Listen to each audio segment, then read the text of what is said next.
Welcome to Kakaaki, the African Voice on Africa Independent Television, AIT. My name is Kunle Adewale. Welcome to the program. It's Monday, the 23rd day of March 2026. How time flies. March is almost over. Yes, indeed. The year is running out fast already. But we're glad to know you're always joining us on the program. And from wherever you're watching us, you're welcome. My name is Nkoli Omoud. We're here to do our business. That is, keep you informed about developments around the world. So please, stay with us. Good morning. Good morning. Good to see you again. Yeah, same here. How was your weekend? Well, I tried to rest a bit. Good. Anyhow, let's tell you what we have this morning for you on the program.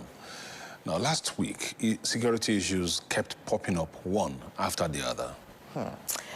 Those that topped the headline charts was last Monday's triple bombing in the Borno state capital, Maiduguri, Nigeria's unenviable rating as the world's fourth most terrorized country, and the arrival of equipment from to help Nigeria fight the war on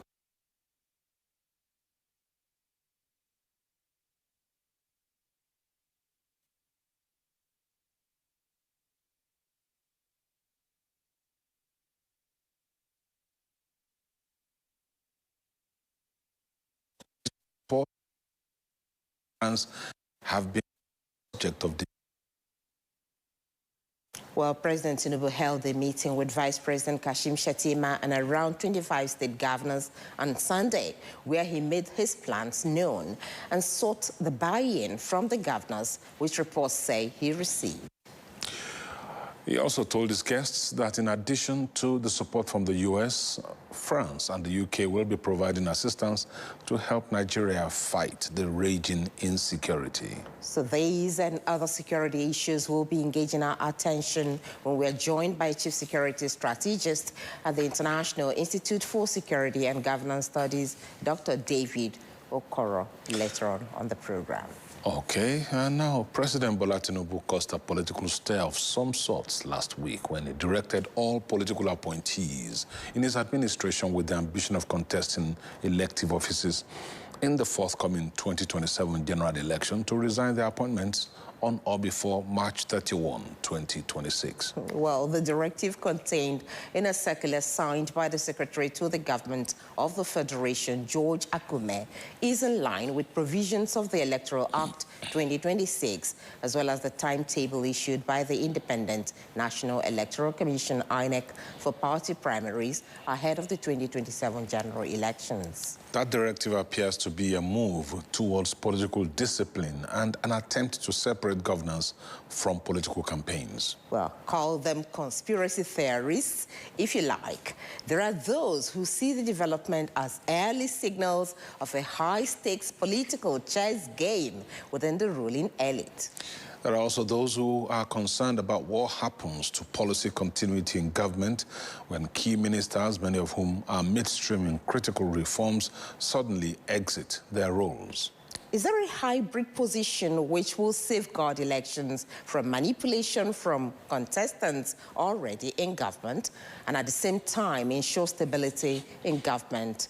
What will work best for Nigerians? Now, these are some of the questions we'll be asking Dr. Duke Alamboye, who is the chairman of a group known as Green Assembly Initiative and the national leader of the Nigeria Youth Organization.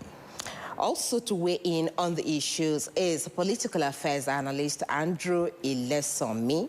Well, remember that you can be a part of this program by sending your views, your comments to all our social media handles. We're on Facebook, X, Instagram, and YouTube, AIT_live. At AIT, that's Africa Independent TV, spelled in full. And when you join us on the YouTube channel, you will be getting the latest news from around the globe. All right, talking about the latest news, we'll take a break and come back to you with the Kakaaki World News. Stay with us.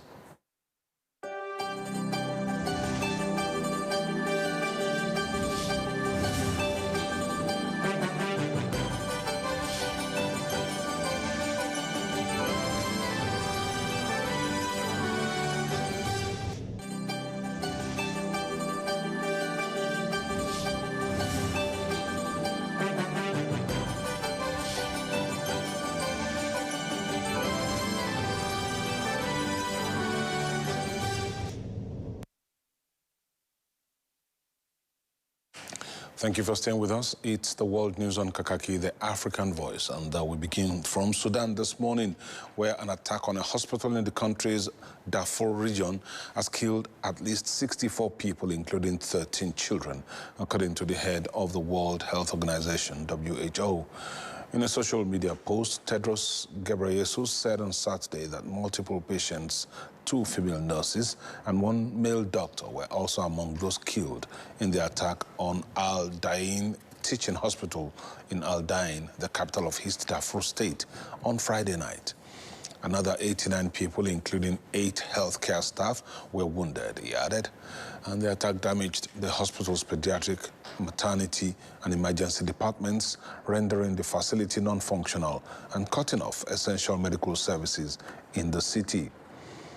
According to Tedros, as a result of this tragedy, the total number of fatalities linked to attacks on health facilities during Sudan's war has now surpassed 2,000, adding that over the near 3-year conflict between Sudan's army and the paramilitary Rapid Support Forces, RSF, the WHO had confirmed the killing of 2,036 people in 213 attacks on healthcare facilities. Sudanese rights group, the Emergency Lawyers, reported it was an army drone strike that hit the hospital. And at least 6 people on board a Qatari military helicopter have been killed in a crash in the Gulf States waters after a technical malfunction. The government said 7 people were on board, with Qatar's Interior Ministry on Sunday saying specialized operations continue to find the last missing person. The ministry did not provide further details on the cause of the crash or the identities of those on board. Earlier on Sunday, Qatar's Defense Ministry posted on X that the helicopter had a technical malfunction during a routine duty, which led to its crash in the territorial waters of the country. No immediate information was available on the cause beyond the technical malfunction, and there was no indication that the crash was the result of hostile action. The incident occurred amid heightened regional tensions. Qatar has faced repeated drone and missile strikes since the United States and Israel launched a joint attack on Iran on February 28. The leader of the Slovenian Democratic Party, SDS, Janez Janša, cast his vote on Sunday as the country headed to the polls in a highly contested parliamentary election. The former 3-time premier spoke of the good campaign he led after having voted, saying more than 1,000 new members joined the Slovenian Democratic Party, many of them young people. The vote pits the governing liberals against right-wing populists in a contest that will decide whether the small European Union nation stays on its liberal course or sways towards the right. Dozens of Mexicans dressed in white arrived at the towering Pyramid of the Sun in Teotihuacan Saturday to celebrate the spring equinox. Several groups of traditional Aztec dancers gathered at the foot of the pyramid to perform their dances and honor the arrival of spring and a new beginning, just as their ancestors used to do in pre-Hispanic times. The pyramids are located in Teotihuacan, a pre-Hispanic town 30 miles or 50 kilometers north of Mexico City. People from across the country and abroad make an annual pilgrimage to the ruins to celebrate the first day of spring, facing the Pyramid of the Sun and throwing their arms skyward.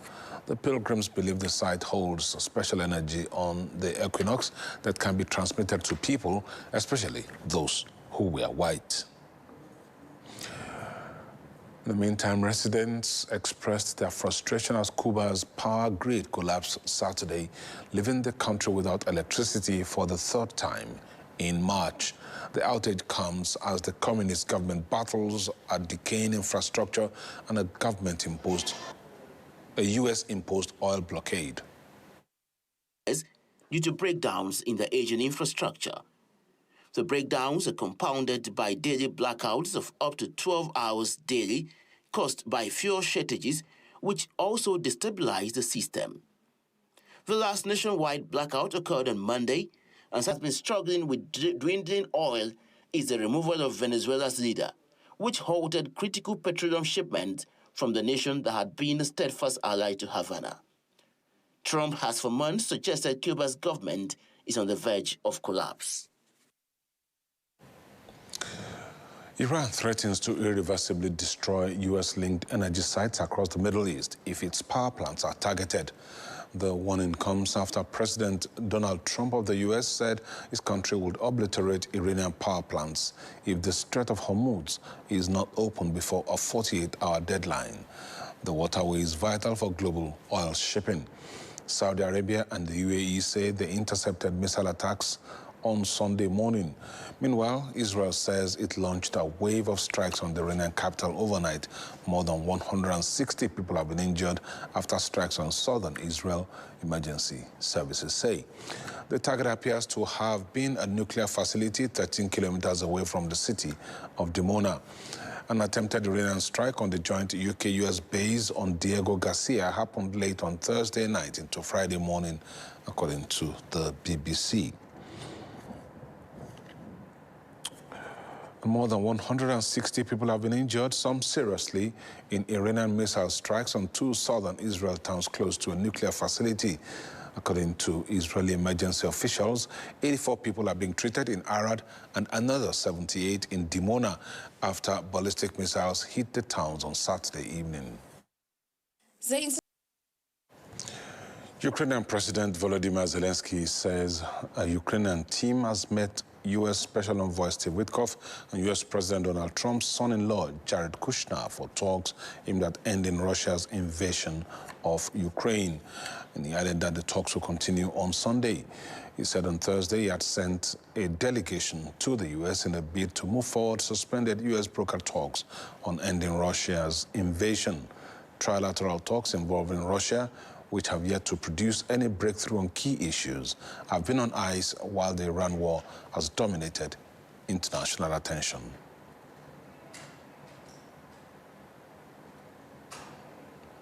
Zelensky said the main goal of the meeting was to ensure that the trilateral talks resume and that Washington continues to allow other NATO countries to purchase American weapons to send to Ukraine.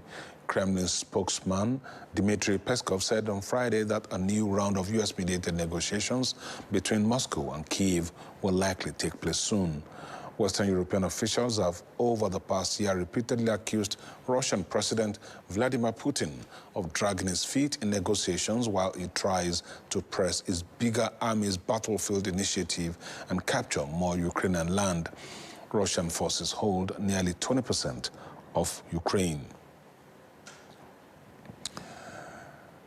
Hawaii officials urged people in hard-hit areas to evacuate on Saturday due to the state's worst flooding in more than 20 years, after heavy rains fell on soil already saturated by downpours from a winter storm a week ago, with still more expected over the weekend. Footage shot by Hawaii's Department of Law Enforcement on Friday showed floodwaters around Oahu's North Shore, a community world-renowned for its big wave surfing. The floodwaters were littered with debris, with nearby fields also inundated.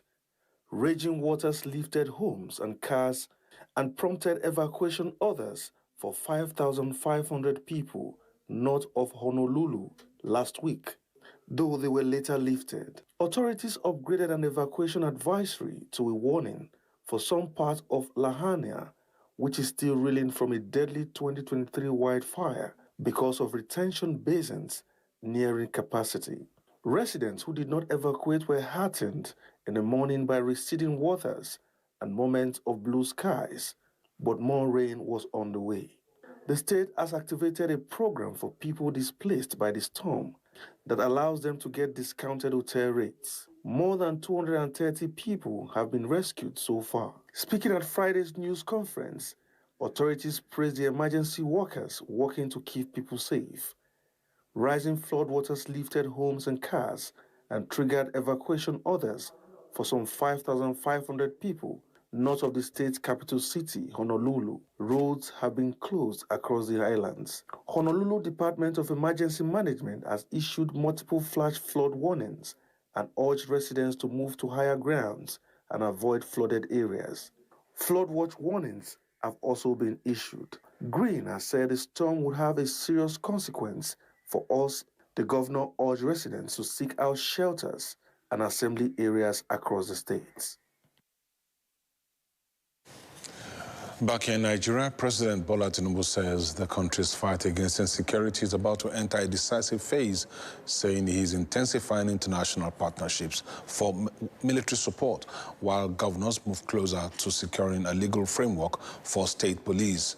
At a high-level meeting in Lagos on Sunday, the president and 25 governors signaled a coordinated strategy that combines foreign-backed security reinforcement with localized policing reforms to confront terrorism, banditry, and other threats across the country. Speaking while receiving members of the Nigeria Governors Forum at his residence, Tinubu said his administration is deepening diplomatic engagements with global leaders to secure modern equipment, intelligence, and training for Nigeria's security agencies. He said the weekend's phone call with French President Emmanuel Macron and planned talks with some other world leaders would yield a desired result. Vice President Kashim Shettima also attended the meeting. The two governors left in the People's Democratic Party PDP, Seyi Makinde and Bala Mohammed, have held a closed-door meeting in Bauchi State with the leader of the Nigeria Democratic Congress NDC, Senator Seriake Dixon. Though the meeting was passed off as simply a Salah homage, speculations are rife that the three politicians are working towards forming a solid partnership towards 2027. It comes amid the leadership wrangling facing the PDP and growing uncertainty over planned reconciliation. Governor Bala Mohammed and his Oyo State counterpart, Seyi Makinde, are the two governors left in the PDP. They were the ones who pushed for the elective national convention that held last November, leading to the emergence of the Kabiru Turaki National Working Committee. But the party is slipping out of their grips as the Wike-backed National Caretaker Committee has since secured major legal victories against them with a legal recognition from INEC as a bonus. The Makinde and Bala Mohammed-backed Turaki NWC are now faced with two scenarios: risk it out at the Supreme Court or settle politically with the Wike camp. It is in this context that Makinde's visit to Bala Mohammed in Bauchi State is seen as more than just a regular visit. And with Senator Seriake Dixon, who is now leading the newly formed Nigerian Democratic Congress, NDC, locked in the same meeting with Makinde and Mohammed, the stakes could be much higher.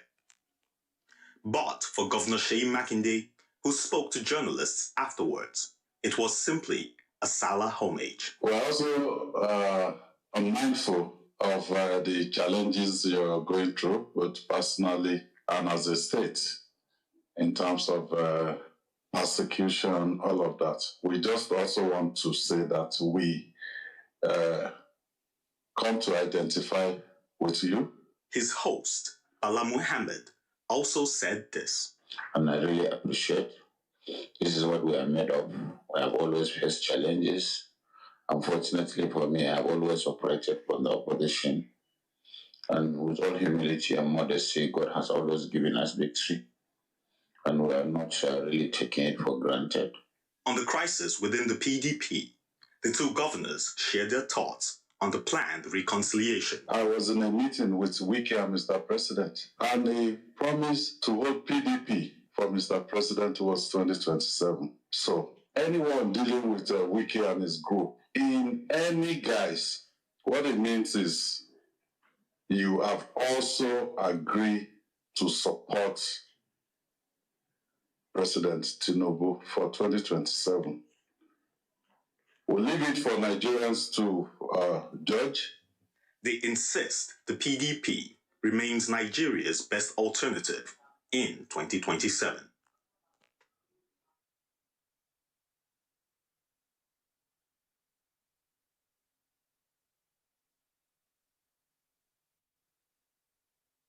That's the world news on Kakaaki, the African Voice. We now bring you more reports on Kakaaki business.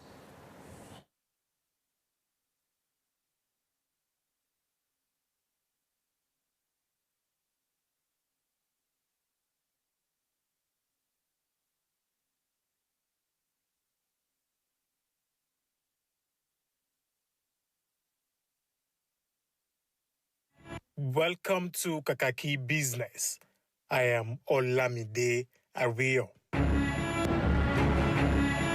Chinese Premier Li Qiang pledged on Sunday to further open country's economy to foreign firms and pursue more balanced trade with its global partners after a year marked by trade friction and tariff wars with the United States and European Union in particular. China will import more high-quality foreign goods and work with all parties to promote, optimize and balance trade development and expand global trade pie, Li told the China Development Forum in Beijing. The annual two-day forum, which concludes on Monday, allows Beijing to lay out its economic vision and investment opportunities to foreign business leaders, Chinese officials, economists and academics. It comes after the world's second biggest economy reported a record $1.2 trillion trade surplus for 2025. Challenges for Beijing are plenty, including deflecting concerns from an increasing number of global capitals about China's trade practices and overcapacity, as well as their over-reliance on key Chinese products. While Li's speech did not appear to directly mention the surplus, his pledges indicate an awareness that the issue could disrupt international relations at a time when China has reached a temporary truce with the United States on trade. Oil prices look set to rise further on Monday, having closed before the weekend at their highest in nearly 4 years, after U.S. and Iranian threats to target energy facilities, analysts said on Sunday. United States President Donald Trump on Saturday threatened to obliterate Iran's power plant if Tehran did not fully reopen the Strait of Hormuz within 48 hours, a significant escalation barely a day after he talked about winding down the war, now in its fourth week. Iran warned on Sunday it would attack U.S.-linked infrastructure, including energy and desalination facilities in the Gulf, if Trump carried out his threat. On Friday, Brent futures for May settled up 3.26% at $112.19 a barrel, the highest since July 2022. President Trump's threat has now placed a 48-hour ticking time bomb on elevated uncertainty over markets, said IG market analyst Tony Sycamore. If the ultimatum is not worked back, oil prices will spike on Monday, he said. It clearly means more escalation, which means higher oil prices. Some are incorrectly thinking, however, that Iran may cave, said Amrita Sen, founder of Energy Aspect. Trump is trying to show he can out-escalate, and that way ends in scorched earth for Gulf infrastructure. And the war in the Middle East has triggered a nightmare scenario for the global energy system, slashing so much supply that consumers around the world must both pay up big and lower consumption. The effective closure of the Strait of Hormuz, a narrow channel along the Iranian coast, has stopped the passage of 20% of the world's oil and liquefied natural gas since the U.S. and Israel began airstrike on Iran on February 28. Meanwhile, ongoing strikes by Iran and Israel have targeted Middle East energy infrastructure, doing damage to gas fields, oil refineries, and terminals that industry representatives say will take years to repair. All of that adds up to what the International Energy Agency has said called the worst global energy disruption in history, eclipsing even the Arab oil embargo of 1973 that caused fuel shortages and triggered widespread economic damage. So far, the crisis has removed about 400 million barrels, about 4 days of world supply from the market, triggering price increases of around 50%. Oil, gas, and their refined byproducts are critical to many parts of the modern world. From fueling cars, trucks and planes, to powering homes and industry, to producing plastic and fertilizers. The breadth of what is at risk here in fuels, chemicals, LNG and fertilizer input is what makes this moment qualitatively different from previous episodes of Gulf tension, said Aditya Saraswat, the senior vice president at consultancy Rystad Energy. Energy price shocks also fuel inflation, hitting consumers and businesses hard. This has become a major political liability for U.S. President Donald Trump as he seeks to justify the war to the American public. And despite a petrol price increase of over 400 naira in Nigeria following recent geopolitical tension in the Middle East, the country still maintains one of the lowest fuel prices globally. This relative affordability has been largely credited to the stabilizing impact of the Dangote Petroleum Refinery and petrochemicals, which has helped cushion the domestic markets from sharper price shocks. Data from globalpetrolprice.com shows that petrol in Nigeria currently average $0.88, that is 1,191 naira 39 kobo per litre, well below the global average of $1.32, which is about 1,800 naira, based on an exchange rate of 1,353 naira 85 kobo per dollar. In comparison, petrol prices remained higher in several major economies, including the United States, at $1.75, which is about 1,500 naira. India at $1.95, and South Africa at $1.189. Nigeria also fares better than many of its West African neighbors, where petrol prices are significantly higher. However, when compared with other oil-producing African nations, Nigerians still pay more for fuel. In Egypt, petrol costs about $0.45. In Algeria and Angola, prices are around $0.35, while Libya has the lowest fuel price on the continent at just $0.023, 31 naira 13 kobo per litre. Typically, according to global petrol prices, countries with petrol prices below $1 per litre typically maintain fuel subsidies, price controls, or other regulatory mechanisms to protect consumers from global market volatility. And that's Kakaaki Business. I am Olamide Ario.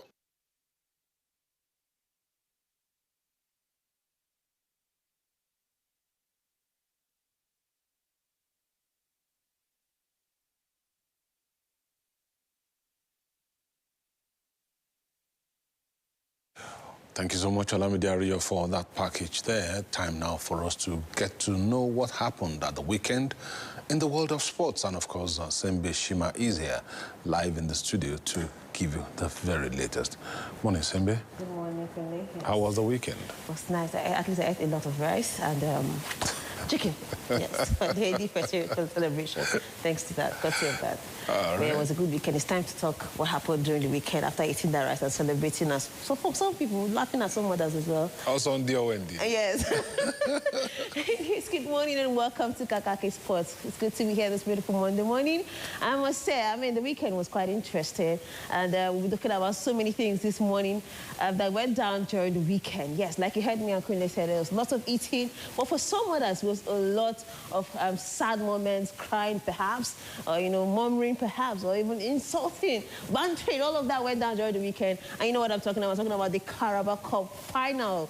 It is done and dusted for Arsenal. No quadruple this season. Everybody knows that now. Arsenal lost to Man City in the Carabao Cup final on Sunday, losing 2-0 there to Pep Guardiola's Man City and recording their 7th loss in the final of the Carabao Cup, while Man City, on the other hand, grabbed their 9th title as long as the EFA Cup is concerned. All that to be up for discussion this morning. Also, we'll touch on some league football. Of course, matches went down in the English Premier League. Well, Chelsea continue to struggle this season.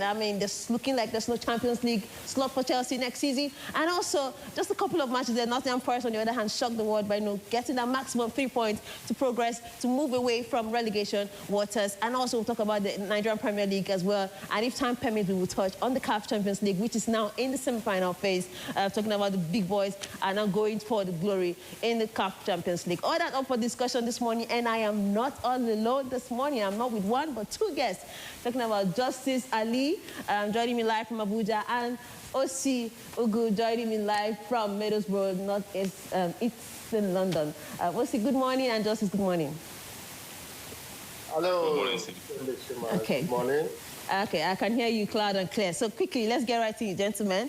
I would like to say, for the sake of this conversation, I would like to say this is an Arsenal fan and this is a Chelsea fan. So let's have this conversation, but hopefully at the end of the day, we don't break our TV screens at the end of this conversation. But quickly also, let's start with you, Justice Ali, I beg your pardon. Justice, you saw what happened. You're an Arsenal fan, you love Arsenal. We all think Arsenal season is, they're going to win a quadruple this season. You said it last time you were on the show here, or that's last week Monday. But it is not the case for Arsenal this weekend. That is out of talks now. How do you feel about that victory? Or perhaps how do you feel about that, that loss now, victory for Man City and loss for Arsenal? It was a bad loss, not a painful one, I must say, because for a team that haven't won the league for more than 2 decades, to be doing very well this season, and so many rival fans are setting the bar very high for the team to win a quadruple. I think of course, we know the talk of a quadruple is not coming from Arteta, neither is it coming from a large chunk of Arsenal fans. It's coming from rival fans who fear that if Arsenal wins a quadruple, it's going to be banter all the way for them. So I don't feel very bad about that loss.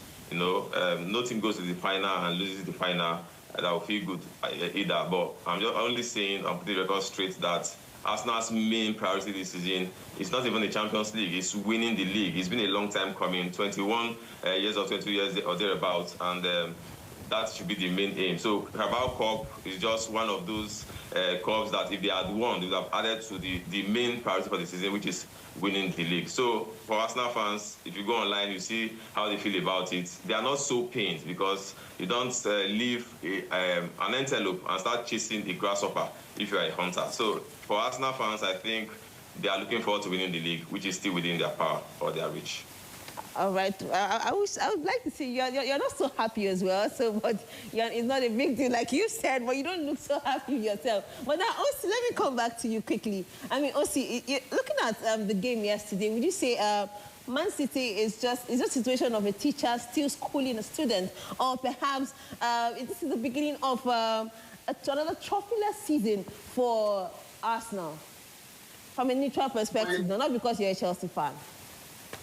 Well, it sounds refreshing to hear my very good friend, the Arsenal fans, saying they are not too pain, they are not looking forward to winning the quadruple, For Christ's sake, Arsenal fans should hide their face with shame.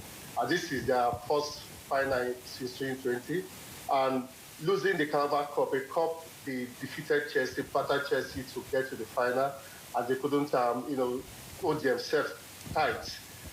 Speaks volume of that club. This is a club that, no doubt, an elite team, but they lack the cutting edge to do it when push comes to shove. And it is the same mentality that is still going to be putting them down, like a very, very popular meme of an elephant standing on a tiny rope. Arsenal has a way of ascending to the top, but when they want to try, they crash. The plummet, they fall yakata. Permit me to use that word. And that's what happened. Arsenal really wanted to win that cup. One, to boost their morale going into other games. Forget quadruple or no quadruple if the fans wanted it or not. But that would have boosted them going to the Champions League stage where they are right now.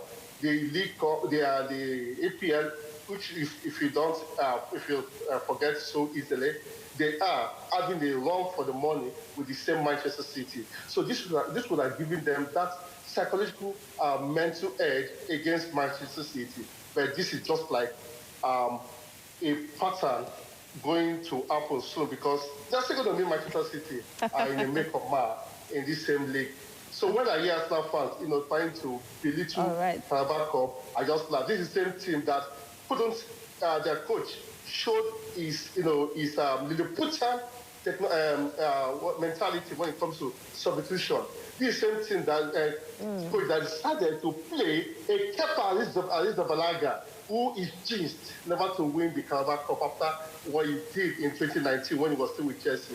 This is a team that should have played their game man for man against a City team that is not doing that well, that is not doing that fantastic.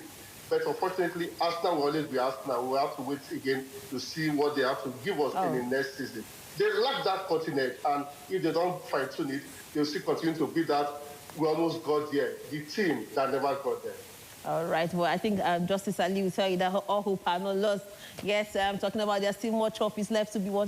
Still the EPL title is still up for grabs there, the Champions League, and of course the FA Cup as well is still up for grabs for Arsenal. And hopefully they will get on the way, get their acts together, and get it right. But then congratulations, of course, to Manchester City for grabbing their 9th title, just one now adrift Liverpool, who have 10-time champions of the FA Cup, and Manchester City right there with 9th title, 9 cups now behind behind Liverpool. But for Arsenal, it is the 7th consecutive loss in the FA Cup final. I mean, the Carabao Cup final, I beg your pardon. Hopefully, next season, they'll try again next season and win it all. But now let's move away from the Carabao Cup now, of course, to the English Premier League. Matches went down as well. And OC, this one, I know you will not like the sound of it, but Chelsea is struggling. We look, definitely now it's concluded.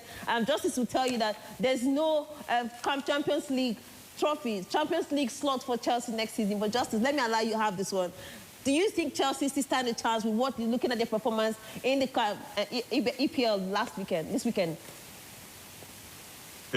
Well, I still feel that they stand a chance, but if they continue the way they are going right now, there's definitely no way they are getting the spots to play in the Champions League. On Friday, Manchester United drew 2-2, and that should have motivated Liverpool and Chelsea to win their matches the following day, but that did not happen. Instead, Chelsea went to Goodison Park and were embarrassed by 3-0. The problem with Chelsea is not even about the results, it's about the management. Blueco, the company in charge of Chelsea right now, are business-oriented. They are not interested in getting the results on the field of play. Don't forget that Enzo Maresca parted with Chelsea because Blueco, the management of Chelsea, they wanted to, they wanted this authority. They wanted to make the decisions for the manager. Chelsea just goes into the market, buy players, teenagers, give them 6 years contracts, try to boost them and sell them off for profits. I think it is very logical to say that Chelsea are now the new Arsenal, while Arsenal are the new Chelsea. So with the way Chelsea are going right now, they go into the market, bring these players who are not experienced, relatively unknown players, and somehow they are I don't know, their departments that sales players are very good at doing that. They just bring players that are below average and sell them for huge sums and pocket the profits. The manager they even brought in from Strasbourg in France is not a manager that is not even among the first 10 managers in the world at the time he came to Chelsea. So it tells you a lot about the mentality. It tells you a lot about the blueprint Chelsea are operating on right now. They are not interested in getting results. They are not interested in being in big tournaments like Champions League. They are more interested in how much they get as profit. And that is why I feel for now, Chelsea are not a team that one will take very seriously unless something is just... I'd like for you to hold that thought. OC, now, do you agree with Justice that Chelsea is the team that one shouldn't take seriously? Because I know the last time you were here, you said that the people are just putting your acts together. But do you stand with Justice now that Chelsea would not be in the Champions League next season, looking at their performance, the run of performance in a couple of matches, and the ones left ahead to play in the English Premier League? I can't remember me saying we're putting our acts together, but if I said that, I will draw it. But where's the lie from what you just said? You know me, I like being practical. Where's the lie? Chelsea is now the new Arsenal. Chelsea is now the new laughing stock. Chelsea is about becoming the team that will always get there but won't do the right thing. My club is no more the club I used to know. My club has lost its philosophy of winning trophies, its philosophy of being a deadly team. When last did we lose to Arsenal in such manner, in such shambolic, disastrous manner?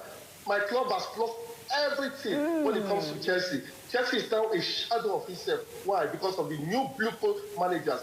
Now, by today, there should be protests in Nigeria. I said Nigeria. I can't forget Nigeria. There will be protests in London. There will be protests in France. Also Strasbourg. Don't forget they also own Strasbourg. Because these men in charge are always about money. They're not about winning trophies. They're not about building legacies like the big man himself, Abramovich did. Abramovich laid the blueprints that should have been followed by the Benegali and Toguli of this world. But they are more concerned about getting money, going to the bank, being so proud of, cashing out because of the amount they sell these players. It's a shame. And if care is not taken, this club will go a spiral down, will go downhill that would not be able to recognize it at all. Forget that we've won the Conference Cup and we won the FIFA World Cup.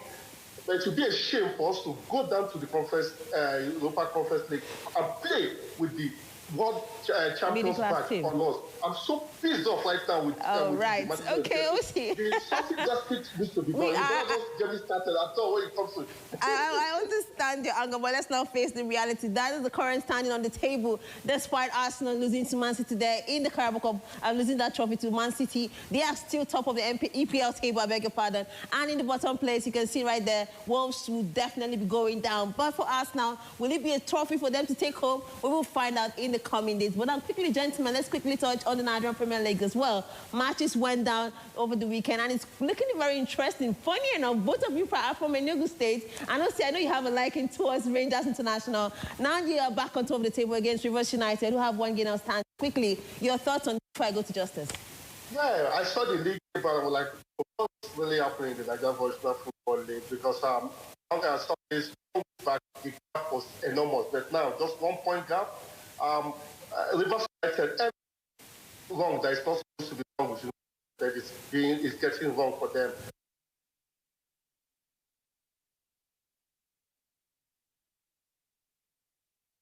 From the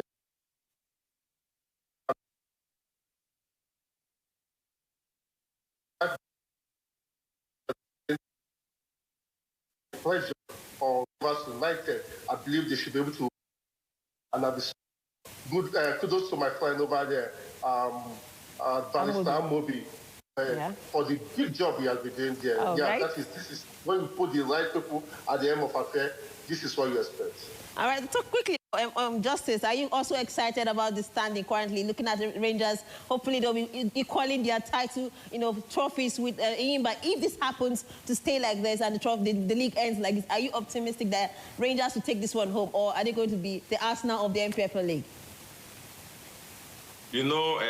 Weeks this past on this program, it seems you had more faith in Rangers than I did actually, because I've always told you it's Rivers United, and shockingly, Rivers United seem to have thrown their advantage away.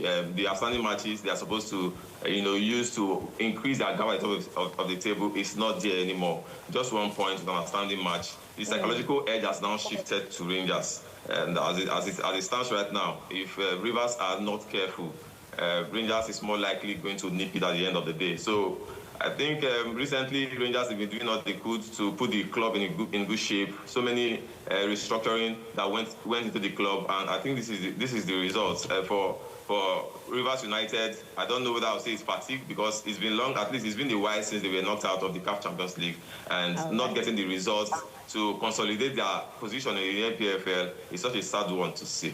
Oh, right, indeed. I mean, that is talking about the Champions League. That are the current semi-finalists in the Champions League: Esperance of Tunis, Asfar of Morocco, Mamelodi Sundown, and of course, we also have RS Bekane. They're going head-to-head. It's going to be an all Moroccan semi-final. But we'll not be talking about that when the game is played. We'll come back perhaps to talk about it. Either of you will be my guest on those particular day. But thank you, gentlemen, for being a part of the show this morning. I really enjoyed your time. Thank you so much. I spent the streamer.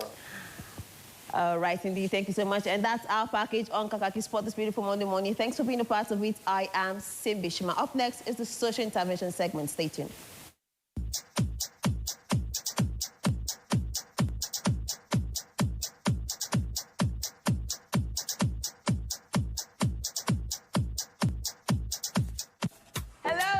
And welcome to Get Fit in 60 Seconds with Dolly Phillips. Now, everyone has 60 seconds in every day to spare. So if you're ready, let's go!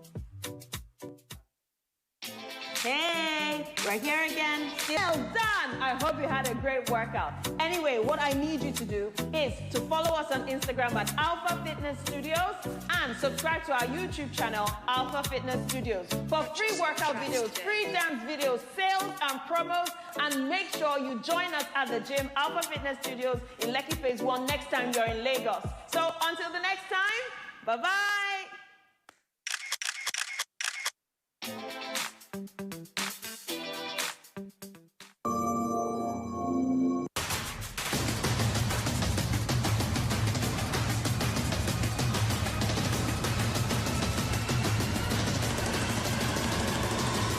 Hello, great people of Nigeria. Welcome to the Leadership Clinic.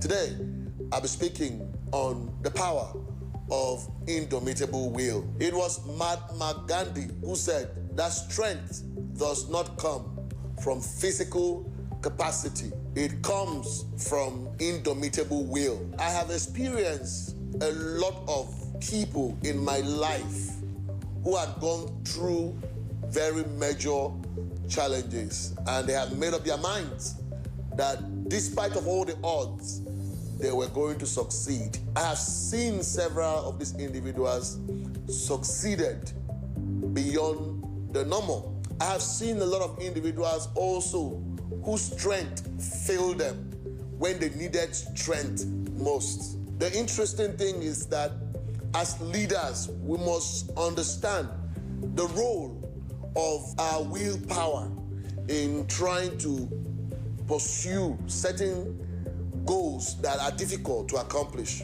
The world is actually looking for people who have a lot of capacity to dream of things that are not easy to accomplish. But because of the fact that they have made up their minds, they have the capacity, they have the push, the ability to stretch beyond the normal because of a decision that it must be done. If we have leaders who begin to think in the context of creating hope for the people of our great country by virtue of the fact that each person is thinking, I want to do anything possible that is great to ensure that the people of this country, they earn a living wage, that the people of this country, they are able to grow from poverty to wealth, that the people of this country can actually experience great welfare as a result of activities of certain individuals who have made up their minds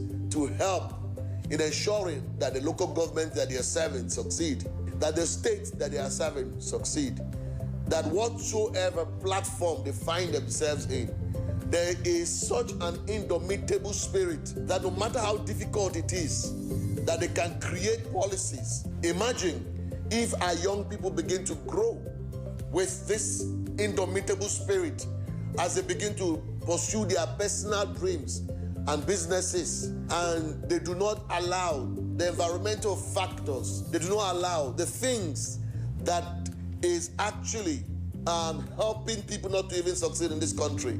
If people can learn how to allow indomitable spirit guide their operations, then we'll be able to create a critical mass of people with the right kind of spirit not to give up, even when it's most challenging times. Great people of Nigeria, I want to encourage you to develop an indomitable spirit in times like this in this country so that you can push your way to success.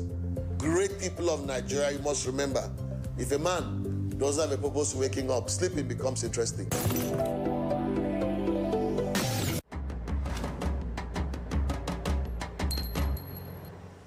Have you ever wondered why your child needs to be taught sex education? I understand that awkward feeling of uncertainty and not knowing what to expect from your child when the topic sex springs up. I have seen, heard, and read a lot of disheartening sexual abuse cases with boys and girls as little as 1 year old. It's no longer news. It is becoming a dreadful norm. Now, what bothers me most is when a parent is so trustworthy of everyone, including family members and teachers in schools. You should realize that everyone is a suspect until proven innocent, irrespective of age or the relationship with the person. I heard of a parent who dropped off her 4-year-old daughter early morning and every day with the school headmaster, and he was found to have constantly sexually abused her. Oh, is it the 6-month-old baby boy that was constantly abused by the house help? Parents, guide your child accordingly. Be observant and never leave your child, no matter the age, with anyone, especially when you're not in sight. As a parent, be friends with your child from age 1. Cultivate the habit of asking questions in a friendly way. Let your child know the exact names of their genitals from age 2. Or the moment they start communicating, let them know that it is not right for anyone, including adults and peers, family, friends, or teachers, to touch or fiddle with them in a certain way. Explain to your child the need to speak up and scream for help. But what if you haven't been close friends with your child and you now want to discuss sex education and you still feel awkward about it? It's not late to start. You could get educational movies on sex education or movies of testimonies from sexually abused children and the negative impact it had on them. Ensure to watch these movies with your child and get ready to answer a lot of questions, no matter how hard it sounds. Trust me, if your child is traumatized, it will affect you. Moreover, if you do not teach your child sex education, television and the internet are likely to expose them to pornography and much more. Honestly, that's my 2 kobo. The issues as they break, the multitude, the political figures, the state and non-state actors. It's a serious threat to democracy. And our government seem to be incapable of protecting. The scheming. This is not a period we should say bow and go. Every part of this country is important. The intrigues. There can be no one person that is bigger than the party. Deft moves and the momentous declaration. We didn't get any protection. I'm not particularly against anybody. We track and capture them all. I don't believe in godfatherism in politics. Follow in-depth analysis and no-holds-barred interviews. Armed forces of the country is well capable. They need the political will. Are they just waking up from sleep? Is there complacency? Feel the pulse of happenings in the political arena on AIT Democracy Today. Widely acclaimed authority on politics.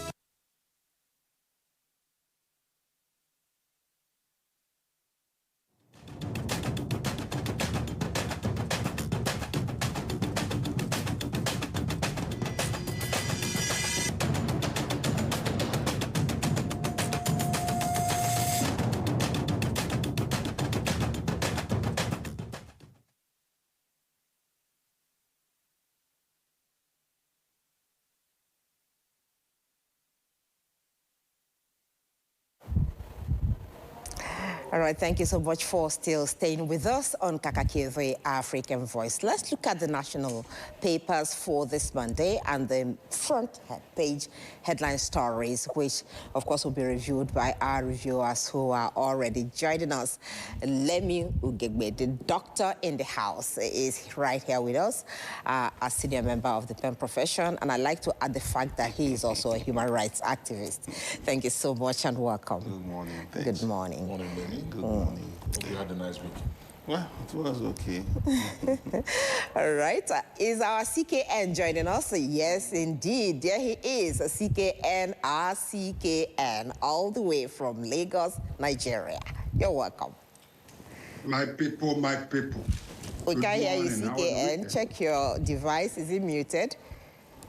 Are you hearing me now? My people, my people. All right, CKN, good morning. Are you hearing me? At least we know you're in Lagos this morning. Good morning. Ask Kule why he's always interested in where you are. Does it really matter? You are here on Newspaper Review. You're welcome. Good morning. Thank you very much for calling. It moves. Mobile journalist. Oh, yes, indeed. All right, let's take a look at what the papers have for us this morning. And we'll begin with, which paper are we starting with this morning?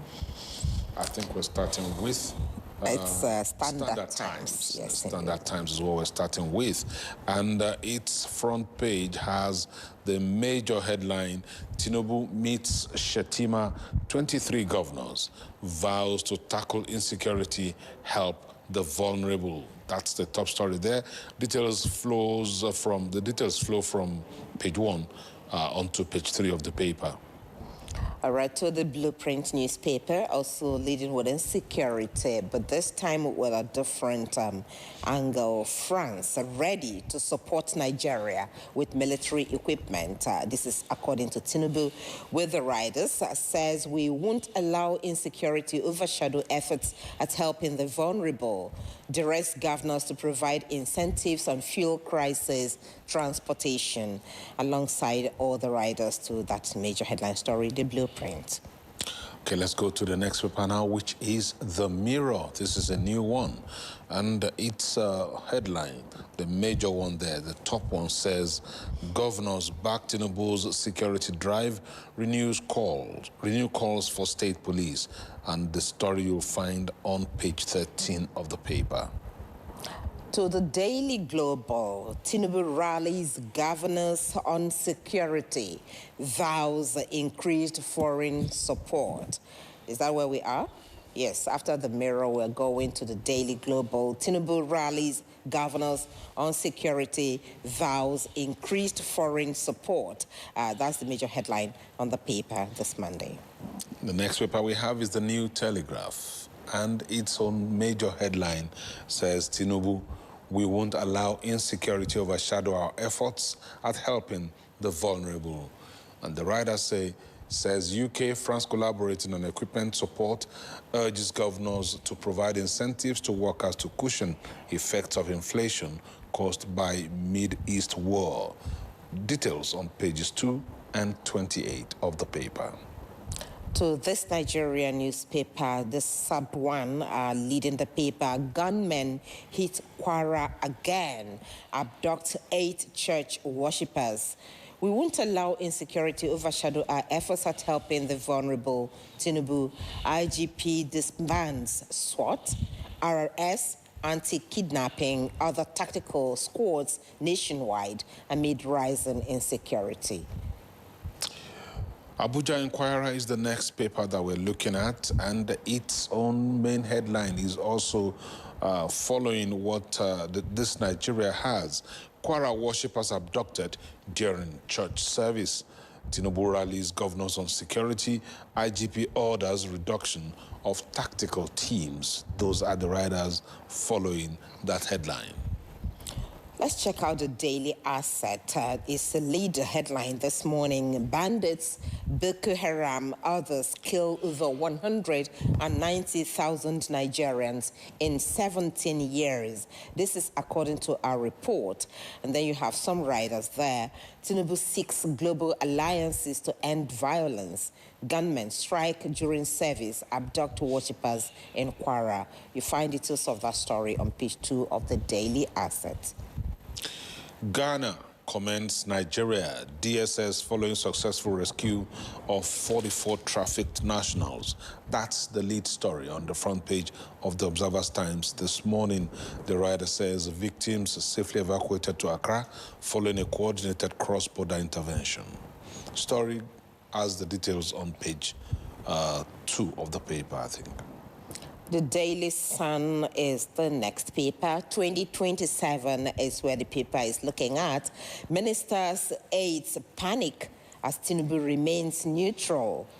Aspirants barred from lobbying president. That's what you have on page 6 of the Daily Sun. And just beside the masthead there, you have over 150 bandits drowned in Sokoto boat mishap as gunmen abduct 8 in Kwara Church. You find that on page 4 of the Daily Sun. Okay. The drowning may have helped the security agencies do some more damage to the bandits' gangs. All right, let's look at the business NG. 7 ministers may resign before Tinubu's March 31 deadline. That's the top story there, and it flows from the front page to page 2 of the paper. Okay, we see the Al Jazeera Nigeria. Power generation is what is catching the attention of the paper this morning. NLC rejects proposed 6 trillion naira bailout, says we cannot continue to deploy public funds to sustain a fundamentally flawed system. You can check out the story if you're interested. It's on page 9 of the Al Jazeera Nigeria. The same story is what engages the attention of Disclosure News this morning. NLC demands total overhaul of power sector, rejects a fresh 6 trillion naira bailout for Gencos, Discos. And the writers say APC shifting to Tinubu, worsening power supply, rising fuel cost, widening hardship. President feeling Nigeria's pains. That's according to Jigawa governor. Go to page 2 of the paper for details. Okay, we still have the Daily Monitor next. NLC rejects 6 trillion naira bailout for Gencos, demands energy sector reform. It says repeated financial interventions have not improved electricity supply nationwide. You check out that, the Daily Monitor's lead. Leadership is the next one, and it leads with the story. Petrol at 1,400 naira. Labor, manufacturers, economists seek government intervention. You'll find details of that on page 4 of the paper. To the Authority newspaper, it's leading with something different. 200 trillion naira missing funds. Name indicted NNPC, other officials. 200 trillion naira missing funds. Name indicted NNPC, other officials. Serap urges a Senate. That's the Authority newspaper lead. You can check out details. If you look at the Nigerian News Direct this morning, the main headline you'll find there is this one. Nigeria risks reversing disinflation gains, CPPE warns. You'll find details of that story on page 3 of the paper. Okay, and we have the Business Diary next, and that appears to be the last paper we'll be looking at this morning.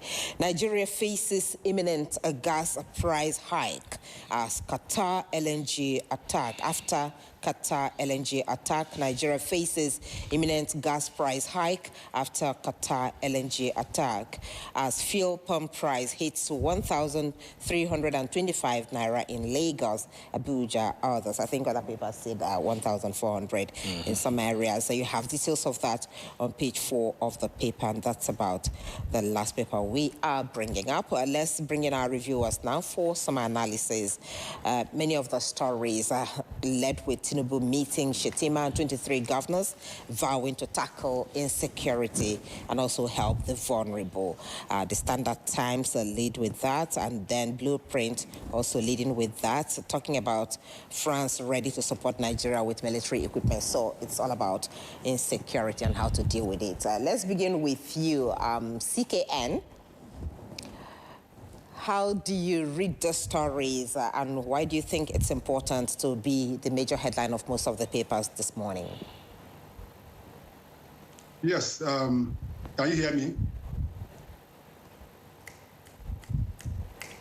Can you hear me? Yeah, go ahead, please. Go ahead. Okay. Thank you. Of course, security has to be a major headline of most of the newspapers because, as we've always said, the issue of security is not something that we have to take lightly or blindly, because that in itself impacts every other sector of the Nigerian life, politically, economically, socially, and otherwise. So if we don't get it right, then we're going to have problems. So it's good that the president is meeting with the with governors. Majority of them are members of his party, about 32. So we are practically saying all the governors in Nigeria belongs to the same political party with the president. So there's no reason why we can't get it right. And I've said it time and time again that the issue of security is everybody's business. It's not just that of the police, the army, the Navy, Air Force, or even the civil defense. Everybody must be a partaker in that issue of security. And that is why I also like what the Chief of Defense Staff said in one of his visits to one of the northern states a few days ago, which some people misinterpreted. He's saying that people should own it. When you say own the security, that means that you should be a participant. See something, say something. And that in itself is the way to go. And if we can't be able to get our issue of security right, then the economic aspect of our lives cannot not be achieved. And you've seen it everywhere. When you look at the farms, the farmers are not going to the farm, and people are finding it difficult to make a living. So it's so nice that the president is making that move. So, which is why we're also saying that the issue of state police should be dealt with quickly as possible. When you look at around, you see that the number of policemen that we have, despite all the numbers that we are, the latest level of recruitment is not enough to be able to police Nigeria. The primary responsibility of internal security lies with the police and not with the army. It's not with the Navy, neither is it of the Air Force. The work of those armed forces is against external aggression. But now we have drafted them to be doing more of internal security, which is not their primary response. They are only helping out, but the primary responsibility of internal security is that of the Nigerian police. So if this issue of state policing, which we've talked about several times, can be dealt with, then we'll be able to enhance the work of the police. Good enough, the current IGP, IGP Tunji Disu, is throwing his weight behind this, the issue of state policing, and they have even gone ahead to set up a committee to liaise with all the relevant agencies of government to see how we can push this forward. We have seen the high level of resurgence of insecurity, especially in the north. But what we also have to commend is the fact that our security agencies are also trying their best. Just as Kule said, and I was laughing when he made that lastly, about yesterday or so, about 150 of those terrorists perished in a boat mishap somewhere in the north. Yes, that would be a positive one, but even at that, we need all the necessary support, even from international communities. Good enough, France is saying that they're going to help. The president was in United Kingdom last week. The United Kingdom, UK said they are going to help in some aspect. We need all the necessary support that we can to be able to make sure that we stem this insecurity. And we are heading towards another election in the next few months. And the question you're going to ask, if the issue of security will not get it right, then what will the president campaign with? Because a safe Nigeria is a better place for the president to be able to hit his chest and say, yes, before I came in 2023, this was the security situation in Nigeria. This is where I've gotten it. We're making progress and we can still get it done. So the governors, the state, the federal government, as well as the local government, and every person that has a stake in Nigeria must see security as a very, very, very important that we have to play. We must make our people secured. Look at what happened in Kwara State just a few days ago. After we thought that it's El Dorado in Kwara State, so people still move into a church just yesterday, Sunday, to kidnap some people. That is not a good optics at all. All right, let's get Lemmy's view on that here. Well, we need to get these issues with insecurity resolved. So I would support every effort made by this government in getting external help. We remember when the then president, Goodluck Ebele Jonathan, was getting mercenaries to support the war against insurgency, how the opposition party, now the ruling party, were daggers drawn against him. But we're tired of tales of woes, people being killed in droves in our country. The insecurity, it's numbing every aspect of development. Insecurity has led to hunger, a lot of hunger. People can't go to farm. It's a major matter. We have policies that we must really take to be decisive. The government needs to be ruthless with insecurity. These terrorists, these insurgents need to be dealt with decisively. So we should actually, as a matter of fact, when we go for the Nigerian government goes to internationally to negotiate for deals, we cannot but impress on them that they must make insecurity or tackling insecurity a priority by getting these countries not just to make promissory notes about how they will support us. It must be concrete and it must be decisive and it must be almost immediate. We can't continue every time after a visit, this country is making promises to support. France has been an ally of this current administration, but we need to see something concrete. And you see what's happened again in Kwara. It's really difficult, and that is why it's important, and I agree with the Chief of Defense Staff, that if you see something, say something. Lots of these communities, unfortunately, sometimes you cannot blame them too much because they are helpless and they feel that they do not have a choice, you know, but it is the wrong narrative, and that's why we should have agencies like the National Orientation Agency. Let me jump in there briefly. Some of the time when you talk about seeing something and saying something, if you go back and read reports in the past 1 or 2 years, you will see that some of these communities, especially in the Northeast, find it more, I'm looking for the right word, I don't want to use the wrong word now. They find it more expedient to yield to the terrorists because they don't get the kind of support that they expect. So when they give information and they're not protected, their identities are not protected, what happens to them is that their bandits come and punish them. How do they punish them? They kill them. They take away their daughters and sons, use them as slaves and all of that.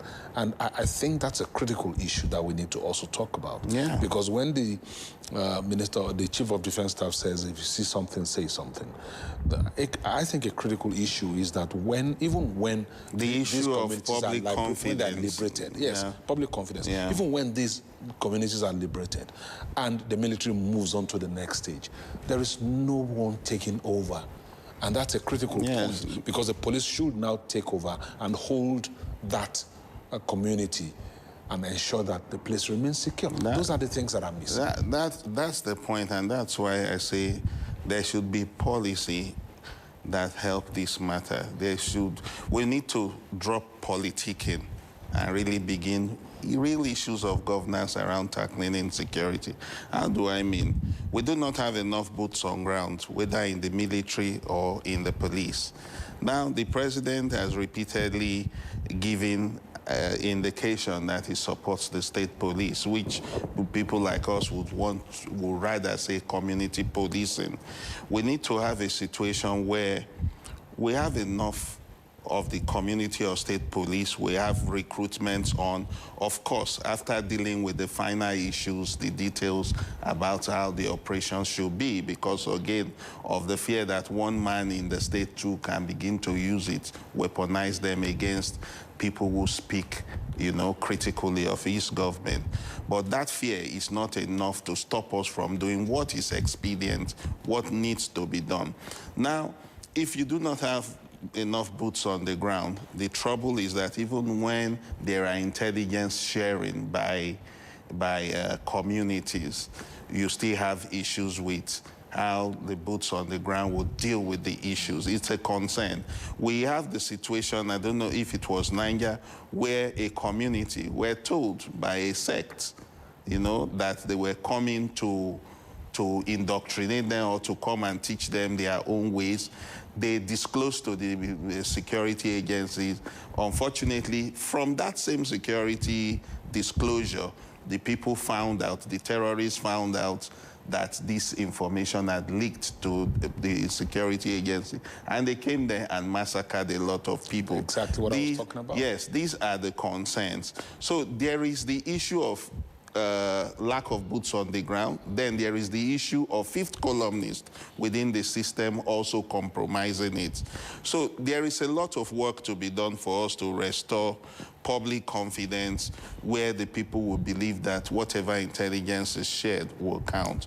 Yes. Remember that we are doing a lot of work, and despite the minuses that we speak about, you've seen that even the Ghanaian government commending our Department of Security Services over their ability to rescue about 40 Ghanaians. It shows that we really do have the intelligence. But when actionable intelligence is shared by the DSS, who do we have on ground in terms of the military personnel or the police to be able to get there? And that's why I say the issue of governance should be focused on, not politics. We already have the Supreme Court that has declared genuine financial autonomy for local governments. If the local governments are properly managed, you would also have the proactive measures put in place. From the grassroots. Yes, from the grassroots, because these communities that are ravaged are within a local government, and ordinarily, because of the absence of governance, they run roughshod. Yes, indeed. All right, we will be looking at other stories as well, even though this seems to be dominating all the papers. But some comments on our YouTube page. Michael Movudo is saying, are we really using the equipment we have? Where are the Tucano jets, drones, and others? Well, I'm happy that France and UK wants to give us more. Let's be more serious for this issue of insecurity. That's his thought there. And then, okay, Victor Tehemba is saying Tinubu-led APC is 100% in politicking, 15% in tackling insecurity, 21% in overcoming inflation, 13% in fighting corruption, 7% in power generation, 100% in revenue generation. What is called 5% in poverty reduction. Tell Timba. I don't know where. Tell Timba that his governor. Tell Timba that his governor of Benue, Alia, will not agree with him on that. I don't know where he got his survey and where he's getting these percentages from. But I don't know if you both agree. But the citizens should be able to score the leadership. So it's well within his rights. That's his opinion. Yes, we must do more governance than politicking. So his concern, the concern is sharing, is a concern that many Nigerians also have shared. That does not take away, the work that is also still being done, because we cannot completely not acknowledge some of the efforts that is being made. Yes, of course, definitely. All right, and one of those efforts, maybe we'll take what the IGP has said as the next story. Oh, yes, what the IGP has said as saying the he's next story. withdrawing all the tactical units, whether that helps in solving the problem. Withdrawing what? The tactical units, he said they are different SWAT, RRS, SWAT, and all of them. Let me check which of the papers is reducing their numbers. That's what he says. It's right here on the front page of this Nigeria. It says IGP disbands SWAT, RRS, anti-kidnapping, other tactical squads nationwide amid rise in insecurity. Chris, what do you think about this? Do you think this will really help? Well, the IGP should know better. I'm not a policeman. I'm a journalist. So, just taking up over the responsibility of being the police chief of Nigeria. So he must have looked at the books and he's more of an operation person even than an administrative person. So from time, don't forget, this current IGP was the former commander of RRS in Lagos and did a very, very good job. He went on to become also the IRT commander before being made the commissioner of police in Rivers and also in FCT. So I believe that there must be some areas where he thinks that he needs to rejig the security architecture and feels that there are some units of the police force that need to be moved. But it's not unlike what some of our colleagues have been writing, that he disbanded every command and tactical teams. The police came out with a press statement last night that, just as rightly said, is just reducing some areas, and I think he feels that we need more policemen within the command, within the police stations, rather than just all these tactical things. So he also said that RRS in Lagos stays, I think in one or two other states, I don't know which other state, there are about two other states that they mentioned. But let's see how it goes. And just as Lemmy said, we need more policemen. We don't have enough policemen in Nigeria. But before I jump into that, we're still discussing the issue of insecurity. Let's not quickly forget something that is of worrisome to me. And that was the statement that was created to the former chief of army staff, Buratai, just towards the weekend, where he said that government know sponsors and most of the sponsors of these terrorists. And that got me worrisome. For somebody that was chief of army staff for about 5 years or 6 years, for him to be saying that, definitely he knows what he's saying. So the question we should be asking ourselves, if government truly, quote and unquote, know the sponsors or those behind this terrorism, why is it that we are not going after them? Is it that we don't have the political will, or is some people playing politics with this? That statement in itself is very, very germane, and so I think that needs to be looked into. those in the current government and in charge of security architecture, starting with the NSA to the Minister of Defense, the security chiefs, and even the IGP and the director of DSS, they need to, once again, look at that statement that was made. If there are people that we know of that are sponsoring terrorism, then we need to deal with them. Several times in the past administration, we saw the Buhari administration telling us, oh, we have a list of 400 and something, we have 44, we have 50, we have, until the end of that government, nothing happened. Whereas we saw what happened in UAE, in Dubai, where some people were identified as sponsors of terrorism in Nigeria, and within a week, they were tried and they were jailed. What happened to this? Definitely, there are some people that directly funding this terrorism. We are just dealing with the small boys, those that are financing, because when you look at the arms that have been displayed by most of these guys, they even are more armed than some of our security agencies. If you see the boom, when you hear the booming of the gun, I've never seen some of those things. When we see it on YouTube, I say, where are these guys getting it? We were told at one point to be able to get an AK-47, it costs about close to 1 million naira.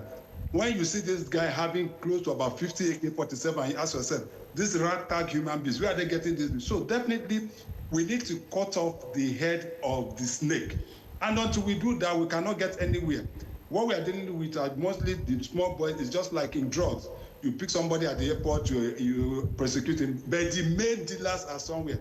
So the statement by the former chief of army staff and former ambassador to Benin or Togo should be taken seriously. And we want to names. We need to know, on to start dealing with those behind this sponsorship. Then we're not going to get anywhere.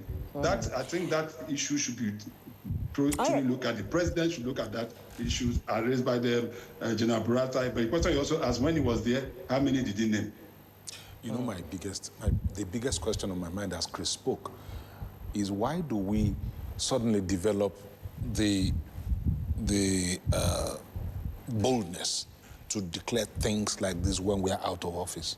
That's my question to General Buratai, the retired, the former chief of army staff. When he was in office, did he know this? Did he do something about it? I want you to look at that vis-a-vis this story on the front page of this Nigeria.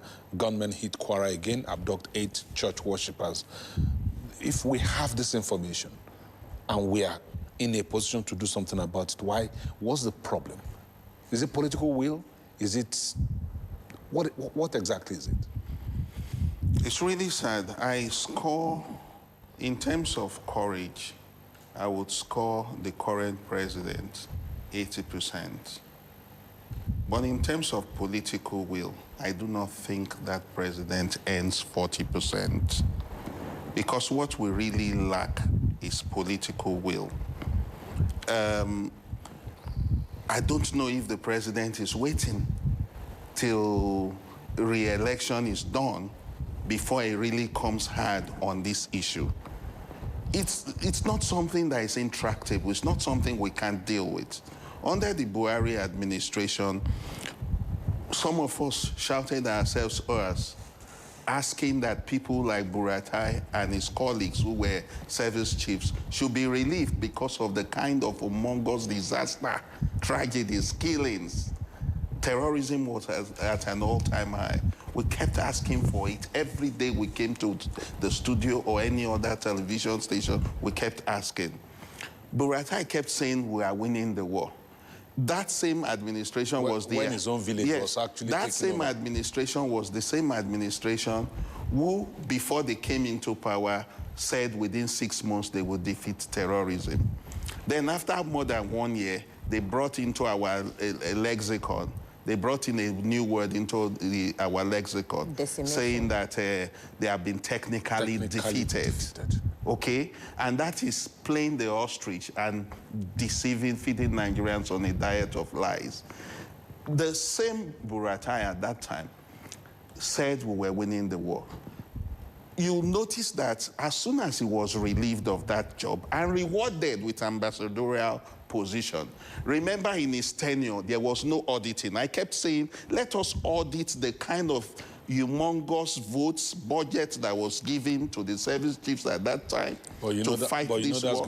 That's going to be a tough call. Because we are not really genuinely ready to tackle this matter.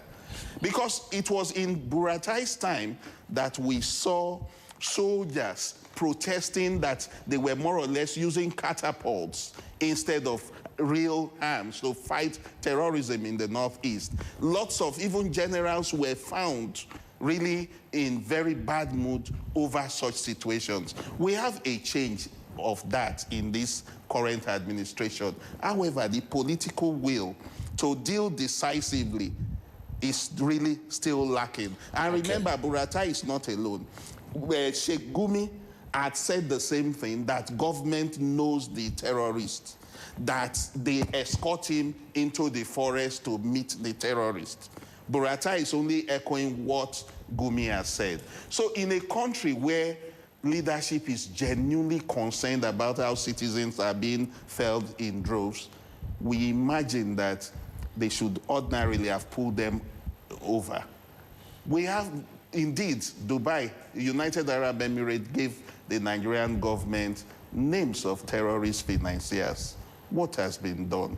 There is really no political will. I do not know if this president is making the mistake of saying, let them win re-election before he starts the real work. But you need to govern Nigerians who are alive. Are we going to wait till then? Do we know how many of us will be left? Dead men don't vote. Thank you very much, Lemi. We have to go now. Thank you so much for your time, Dr. Lemi Ugegbe. And of course, Chris Kende-Nwandu, who joined us from Lagos. No, from the UK.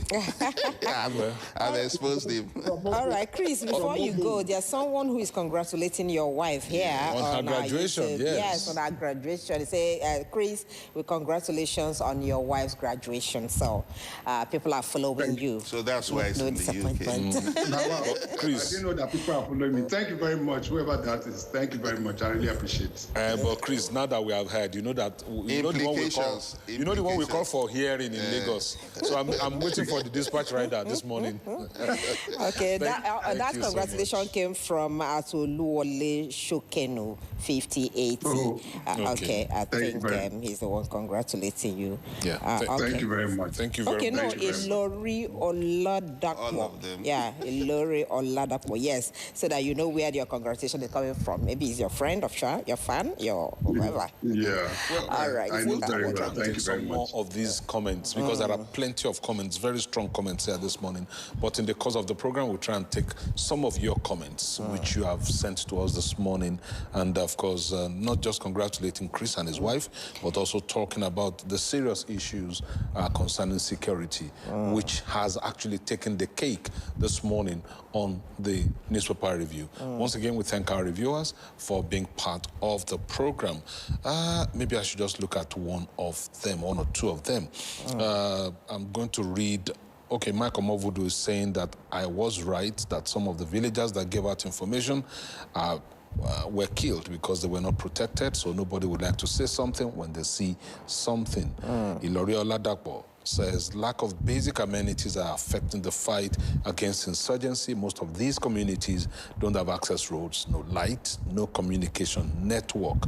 And did you see what Nusa Ogbede wrote? No, I didn't see it. Thanks only for setting the right narrative, as both analysts are not hitting the nail on the head. It's important to speak directly to the issue without sugarcoating security issues. Yeah, well, at IK 951, I totally support the stand of NLC in the proposed 6 trillion naira bailout. Sack all discos and gencos, use the money to revive the power sector through foreign firms or consultants. So we didn't get to review that particular story, but we have it on the front page of the paper this morning. Thank you all for your comments. And gentlemen, have a great day. All right, we'll take a break now. When we come back, we'll start our first conversation. Stay with us.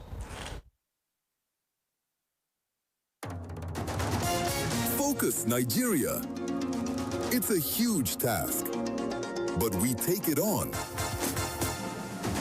Ask him Where is the law? National Assembly is not doing hearing on insecurity in Nigeria. It is America that is doing hearing on insecurity in Nigeria. Monday to Friday on Focus Nigeria, we identify the nagging issues. So people put people in poverty deliberately, deliberate misplacement of priorities, and brought people on their knees to suffer. We seek answers to the tough challenges. And because of For this the former president, yes. what I know is that he has not turned his membership card. He has not been attending your meeting. Leave that to us to deal. There's no shying away from the issues. The system is held accountable. The leaders are accountable for the funds, for the resources that they manage. No sitting on the fence. The same thing that made you live where you are may confront you. Focus Nigeria, 10 a.m., Monday to Friday on AIT.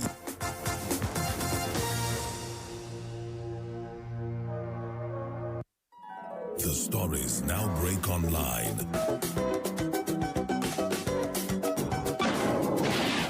Don't miss anything from our real-time updates and exclusive content. Follow and participate in discussions on live TV studio programs to shape the narratives. Subscribe, engage, and share from AIT.live at AIT_online on X, AIT Online on Facebook, Official AIT Live on Instagram, TikTok, and Threads on YouTube. Stay connected with AIT. On air, online, on live.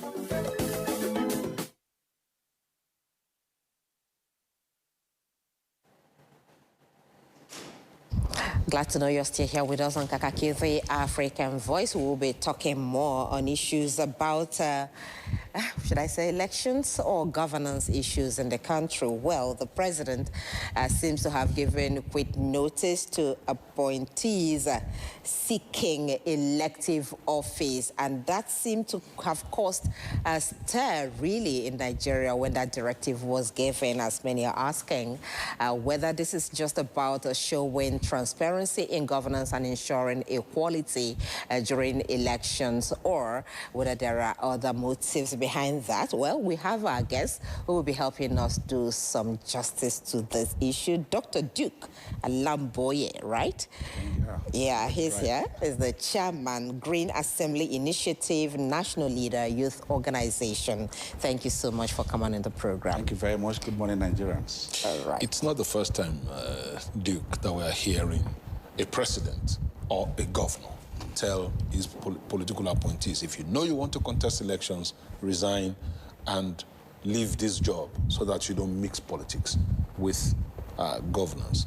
But each time we look at these issues, people treat it as is a normal thing. Is it the usual thing? Well, it's not normal. Well, let me first of all even congratulate the president to have boldly said it at the time we want the institution, the electoral institution, to be right in the country. We are all being very concerned. And I want to thank him, first of all, for even reminding his appointees of the need to actually resign or disengage from their appointments in a case they want to run for an elective election. It's constitutional. There's a constitutional provision to that effect, even though he didn't really point out at what level of appointments it should be. But I think appointments goes round appointments, whether you're a minister, head of a parastatal and all of that. So far as you're not elected, you're supposed to, the onus lies on you to resign your appointment. Well, to juxtapose this to sincerity of purpose is what Nigerians are really looking at. What is the intentment of doing this? Recall that in time past, we've seen the flock of gladiators, political gladiators, joining the APC.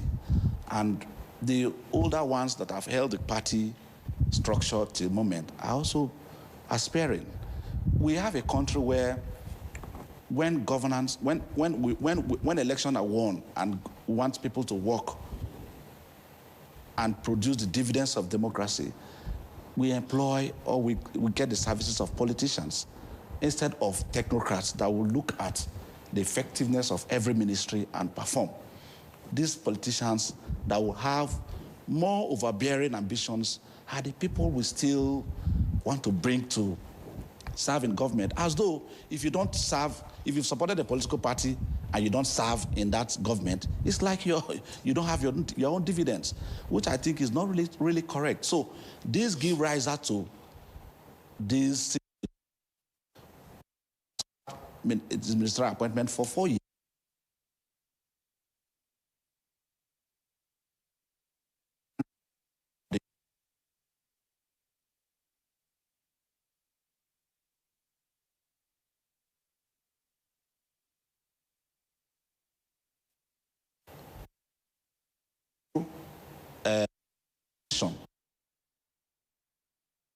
Is anticipated that you have the blessings of the president.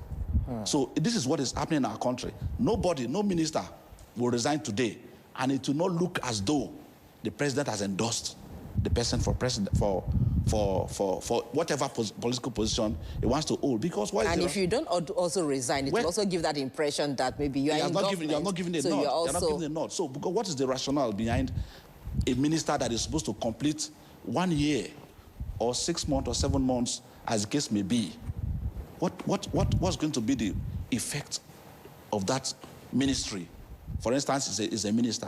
What happens to the budgetary proceedings? What happens to the activities, developmental strides of such governance issues within the period? Within the period within the 1 year. Because if you look at what the president actually, the directive gave even a deadline. It said between on or before March 31st, 2026, and election is in 2027. Yes. That's almost like a whole year. So really. that is actually that is to cover for the period of primaries. You have to run primaries, yes, get yourself prepared in line with the Electoral Act. Electoral Act, exactly. Okay, but some people are asking, will similar standard be, given or adopted across states and local governments as well, or is it just at appointments at federal level? It shouldn't be a question. It's a normal thing. It's applicable in the 3 tiers of government. The state governors should also do the same thing, but it shouldn't be a reminder.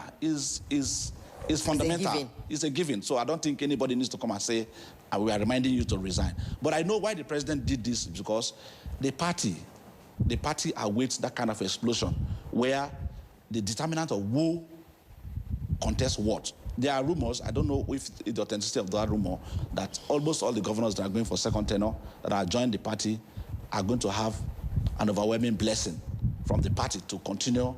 That's an an automatic ticket and all of that. So you see, you said it's a rumor. So let's. Yes, because we've not really gotten that statement from the party authority as it may be. But the rumors are all there that they're out there that this is what the situation is going to be. So I think the president is also preempting issues that may manage. So clearly, he has stated it. If you want to run, resign, so that they will begin to know who and who takes what or becomes what in the next few. I think April, the primaries will begin to start flogging in here.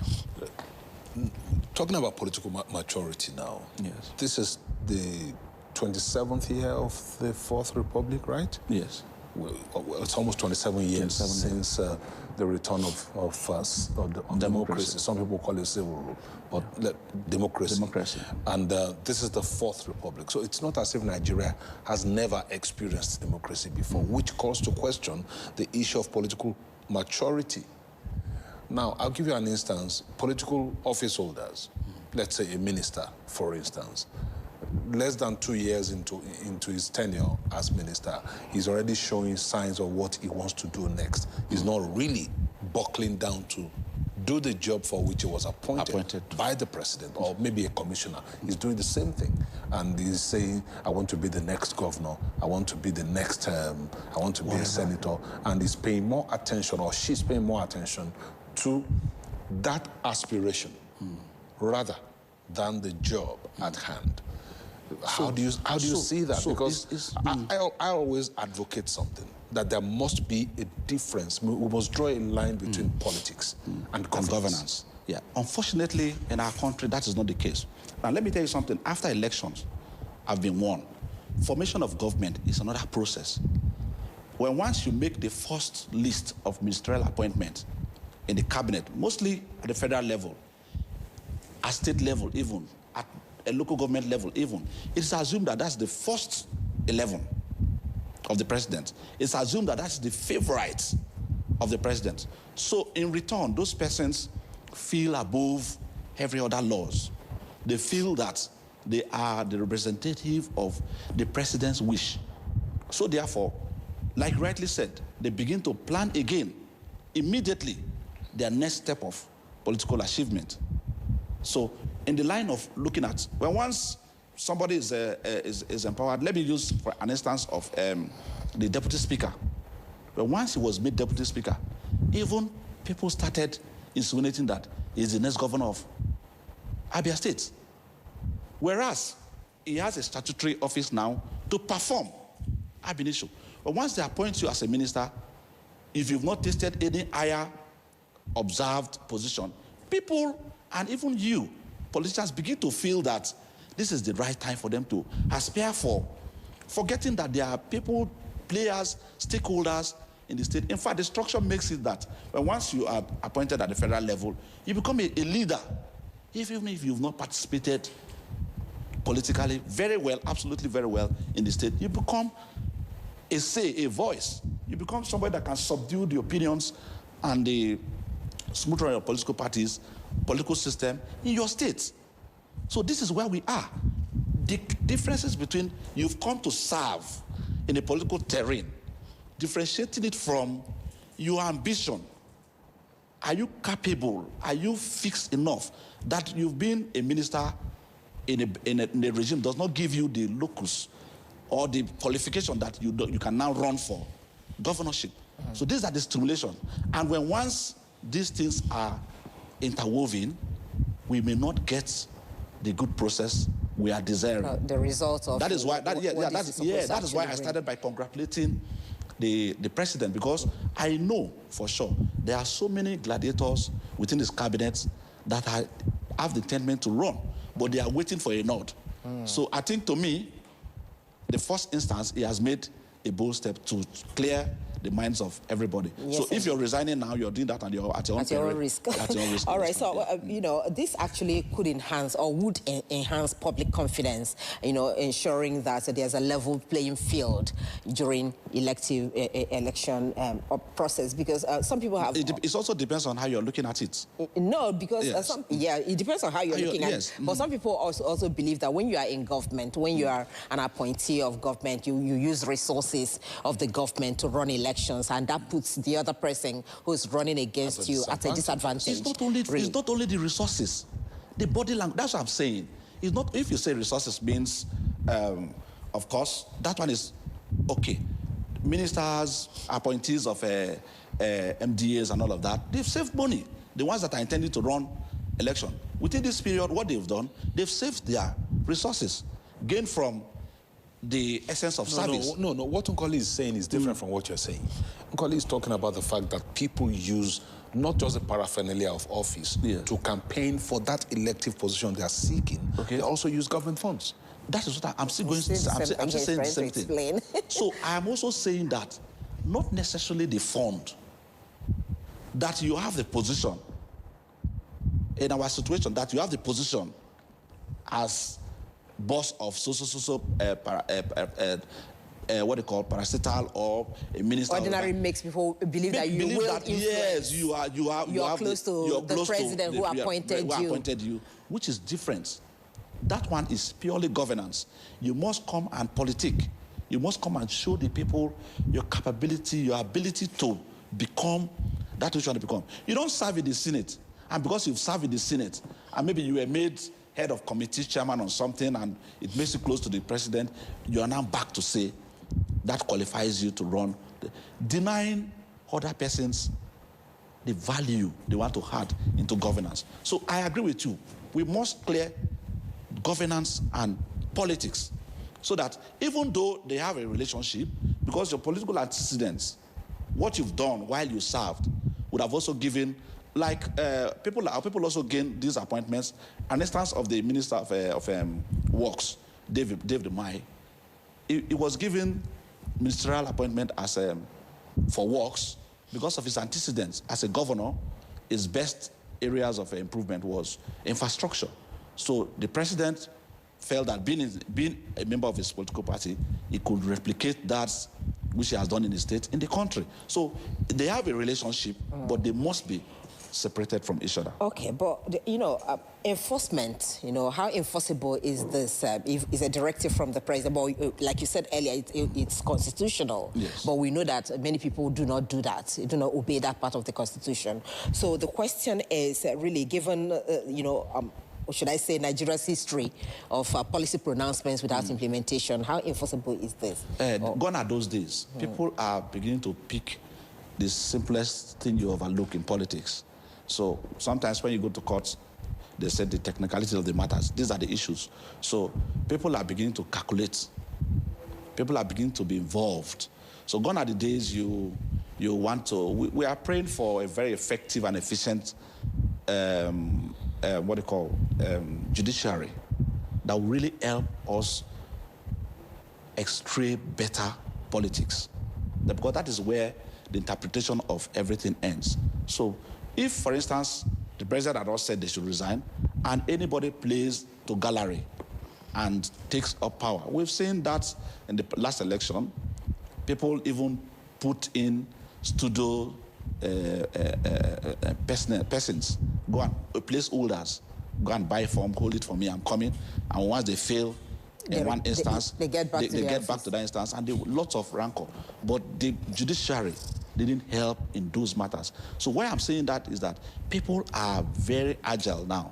People are watching the system. So every mistake that is going to be done or that will be done will be pointed out.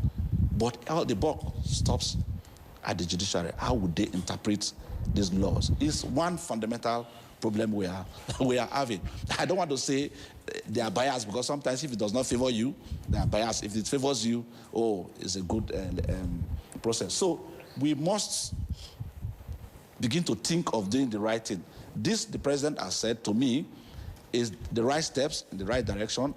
What it intends for his political party could be analyzed differently. What it intends for the public, would it bring back confidence that, well, we are beginning to get matured in politics? It's another thing. The governors, we are still looking at them. They are appointees. Some states, as I speak with you, do not even know who contests what, because everything is mixed up. We have lots of influx into the APC. So people that intend to even run for governorship are watching the body language of the party. So perhaps this is also to negate or checkmate their party internal structure to ensure that they don't have a crack. It could also be the reason why the president has also made an announcement. Because I think nobody is contesting for presidency in the APC. Okay. You know what was going through my mind as you spoke? Yeah. I was asking myself, are we sure that the cracks that you talked about are not already appearing? Because when you look at any organization, when it becomes too large, when it becomes behemoth, it becomes difficult to control. And I'll give you an example. When the gale of defections began in the All Progressives Congress, APC, it started from Delta State, when Governor Sheriff Oborewori and his entire cabinet and the entire governance structure, entire leadership, right down to the local governments, moved into the APC. And that created a crisis, because there were people who were already seen as leaders, acknowledged as leaders in the party, in the state before. All of those things began to cause some rancor until they finally were able to come together to resolve their issues, and they are moving forward. But now it's on a larger scale, a much larger scale. So those cracks that you talked about, are we unlikely to see them, especially now that ministers, commissioners, and mandate secretaries, or what do they call them at local government level now, will all be resigning their appointments and throwing their hats into the ring to contest for elective positions? Fortunately, the APC is the ruling party. So the risks to gamble with the ruling party will be minimal. So what I mean that if you have an intention to run for an office and you're not given or you're not elected, don't forget we have only two types, consensus and direct primaries. So the party as a whole may decide to say they are going into consensus, which keeps them safe. They may also decide to say at some level, they do the direct primaries, which also keep them safe. So it depends on what the APC will come up with. Before their primaries, the party leadership and the president, they are very smart people. They may have also studied what we are observing and making plans to ensure that these cracks do not affect the generality of elections when the election time comes. I'm very sure that they are also calculating those indices as we speak. Again, where will offensive politicians run to? Today, we do not even have a very strong opposition. The opposition everybody is looking at is the ADC. Now, ADC, we pray that once they get their primaries right, what I mean is that if any of those gladiators emerge and they are still together, we will now see the force, the political force they will come up with. Don't forget, it's also packed with real political gladiators in the country. So politicians will checkmate all these indices before taking they take a any leap. step. Yes. Okay, so just before we go, because it will soon be time for Kakaaki Socials. Okay, let's check out some comments on the social media space on our YouTube channel. David Aboki 343 saying politics in Nigeria is about money, so political appointees use their offices to make money by whatever means to contest elective positions. Jones Ogumike says Dr. Duke is very correct in his analysis. His submission is very apt. We are wrapping up now, but you left out Bumi Adeshola. Okay, well, okay, you take that. Bumi Adeshola says Minister of Power, Band A, B, C, D, and Darkness should be the first to resign voluntarily, and he should not contest for election in Oyo State, or else that state will be returned to Stone Age. Well, those are your own thoughts. He has an ambition as well, not our just view. like others. It's not our but view. You see, some people think that maybe this would actually be a test, you know, for some people who are appointees of the president, because it is not a test between your loyalty to the government and your ambition if you want to contest. Believe me that none of the appointees will just go and resign. They will seek consent before they resign, right? Otherwise, they might be said not to be loyal to the government that appointed to avoid disloyalty. All right, we must thank you very much for your thoughts on this one. We'll be looking at the president's quick notice to appointees seeking elective office to resign before or on 31st of March 2026. And our guest has been Dr. Duke Alamboye, Chairman, Green Assembly Initiative and National Leader, Youth Organization. Thank you very much, Dr. Alamboye. All right, stay with us. Kakaaki Social is up next, right after this break. People, politics, and power brings context and clarity to issues and events in governance, democracy, and development. On People, Politics, and Power, we feature people who shape the events and define the issues. A lot of the agencies are still struggling with implementation of freedom of information. The government should come. We need Nigeria to work. We examine the interplay and interaction of politics with power and their impact on policies and the people. It's about getting the system to deliver the kind of electoral outcome that people will be happy with. People, Politics, and Power with Imoni Amarere. Will low-performing agencies be held to account? Or will the numbers fade after the headlines? At 1 p.m. every Monday and Friday on AIT.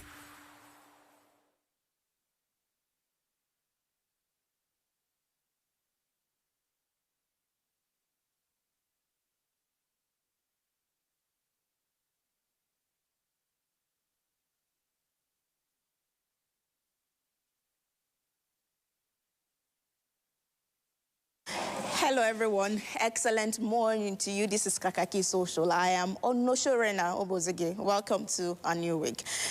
Was on the space of social media trending this morning from the weekend. Of course, we have the national leader of the new Nigeria People's Party, Rabi Musa Kwankwaso, that opened his home in Kano State for some visitors, say for Salah celebration over the weekend. Among those who paid him a visit were the 2023 Labour Party presidential candidate, Peter Obi, who is now aligned with the African Democratic Congress, ADC, as well as the Oyo State Governor, Seyi Makinde, of the People's Democratic Party, PDP.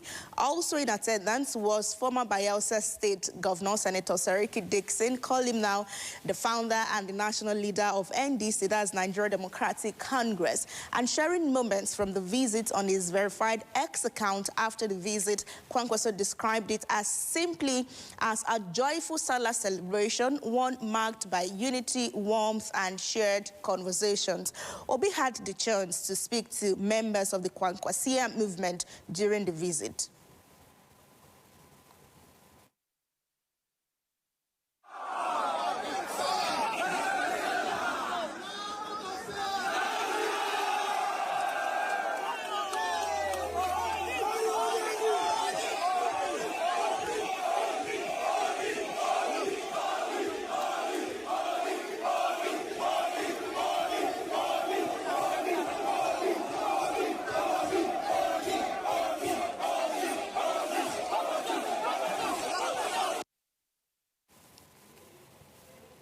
All right, that's the excitement right there. Obi spoke in Hausa, but we could not attach that because I could not translate it. Also, now let's see what this means to you on the space of X. Frank TC Maybach says this could have been made possible in 2023, if not for pride and nonsense ego. Well, let's see how it goes. Tinubu won't take this lying down. Also in reaction to this is another user, Fred and Madugo, 2-in-1. He says, the love we have for Kwankwaso is free. He doesn't have to share rice. And now Fred is saying that Tinubu will now deploy rice to Kano tomorrow, adding this meme right there. Apparently, the people are short of rice. That's why they had to come out for Kwankwaso as will be visited. In reaction, so more to this, we have Agent South Boy.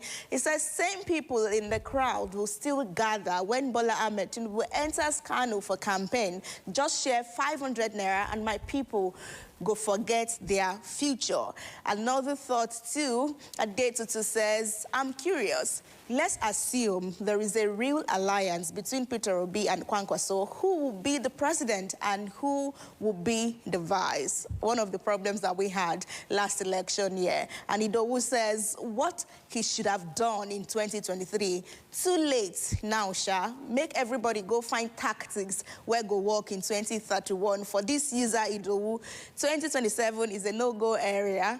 But 2031, maybe you can try again. Now, about the biggest story and most barbaric story from the weekend.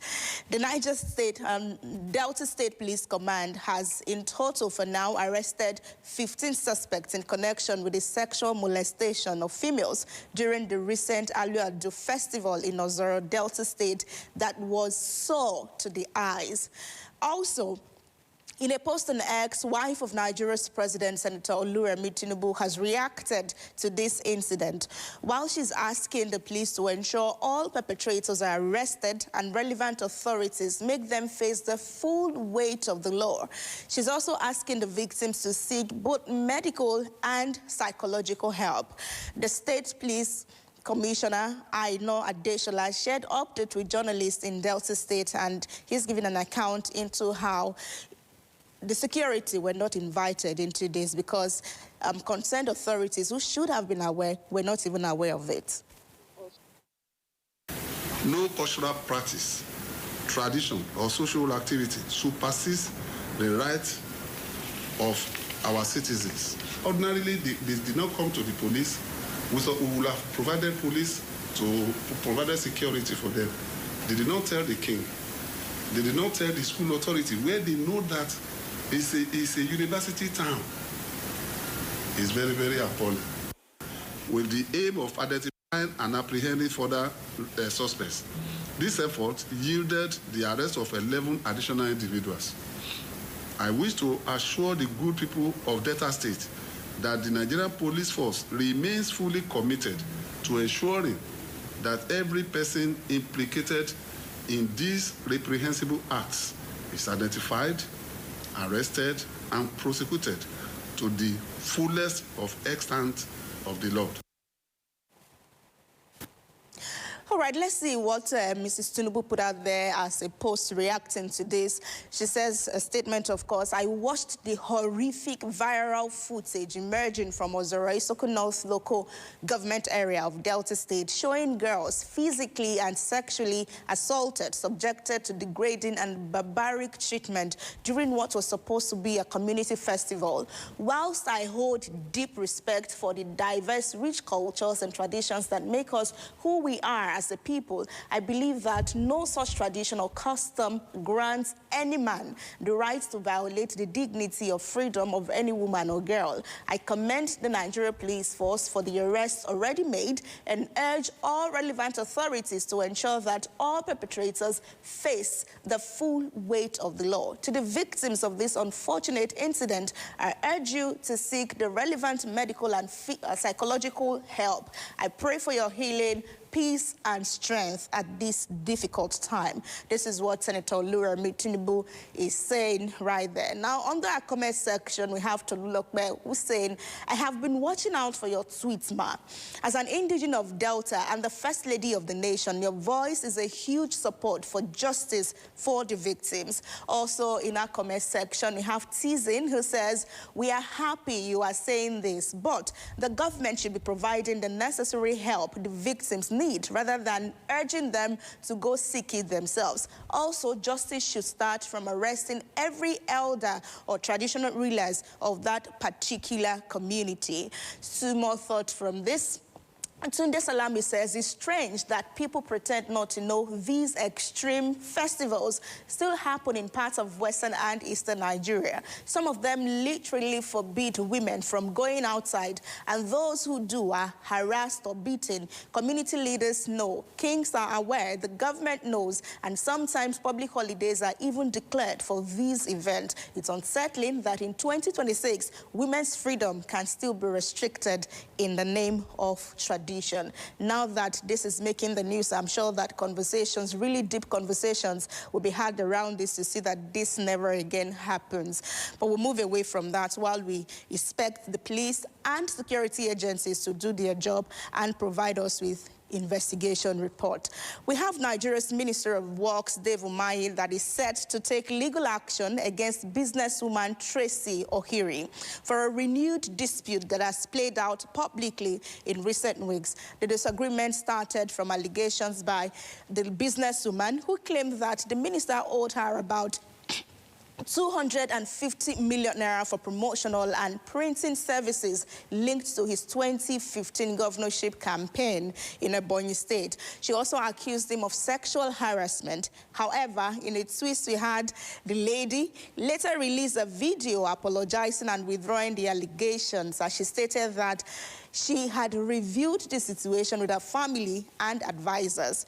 Days after that apology, she returned with another video, which you will see soon, and she's alleging that she was pressured into retracting her claims and insisting that the issues remained unresolved. I mean, I didn't want to take this because I'm not sure what this woman is really up to. First, the harassment. If you follow trends, you will see how that all went down on the space of social media. Only for her to come out to say, I'm sorry, nothing like that ever happened. And then in a couple of days, you come out to apologize, to say again that your money, nobody gave you your money, and then you are still on the matter. But now Dave Umahi has said that I will give you 1 billion naira if you are able to even provide any proof that I owe you. However, she's saying in the video you will see soon that $70,000 was paid to her, call it 100 million naira was given to her to shut up. But she's not going to shut up because her money is 250 million naira.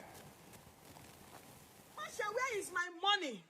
If you want me to ruin my personality and integrity, is it for $70,000? You threaten me that you will go all out, you will come for me, you will do this to me, you will do that to me. You will ensure I'm locked up. That is what you, Masha, said. Masha, how did you release the video without me collecting my money?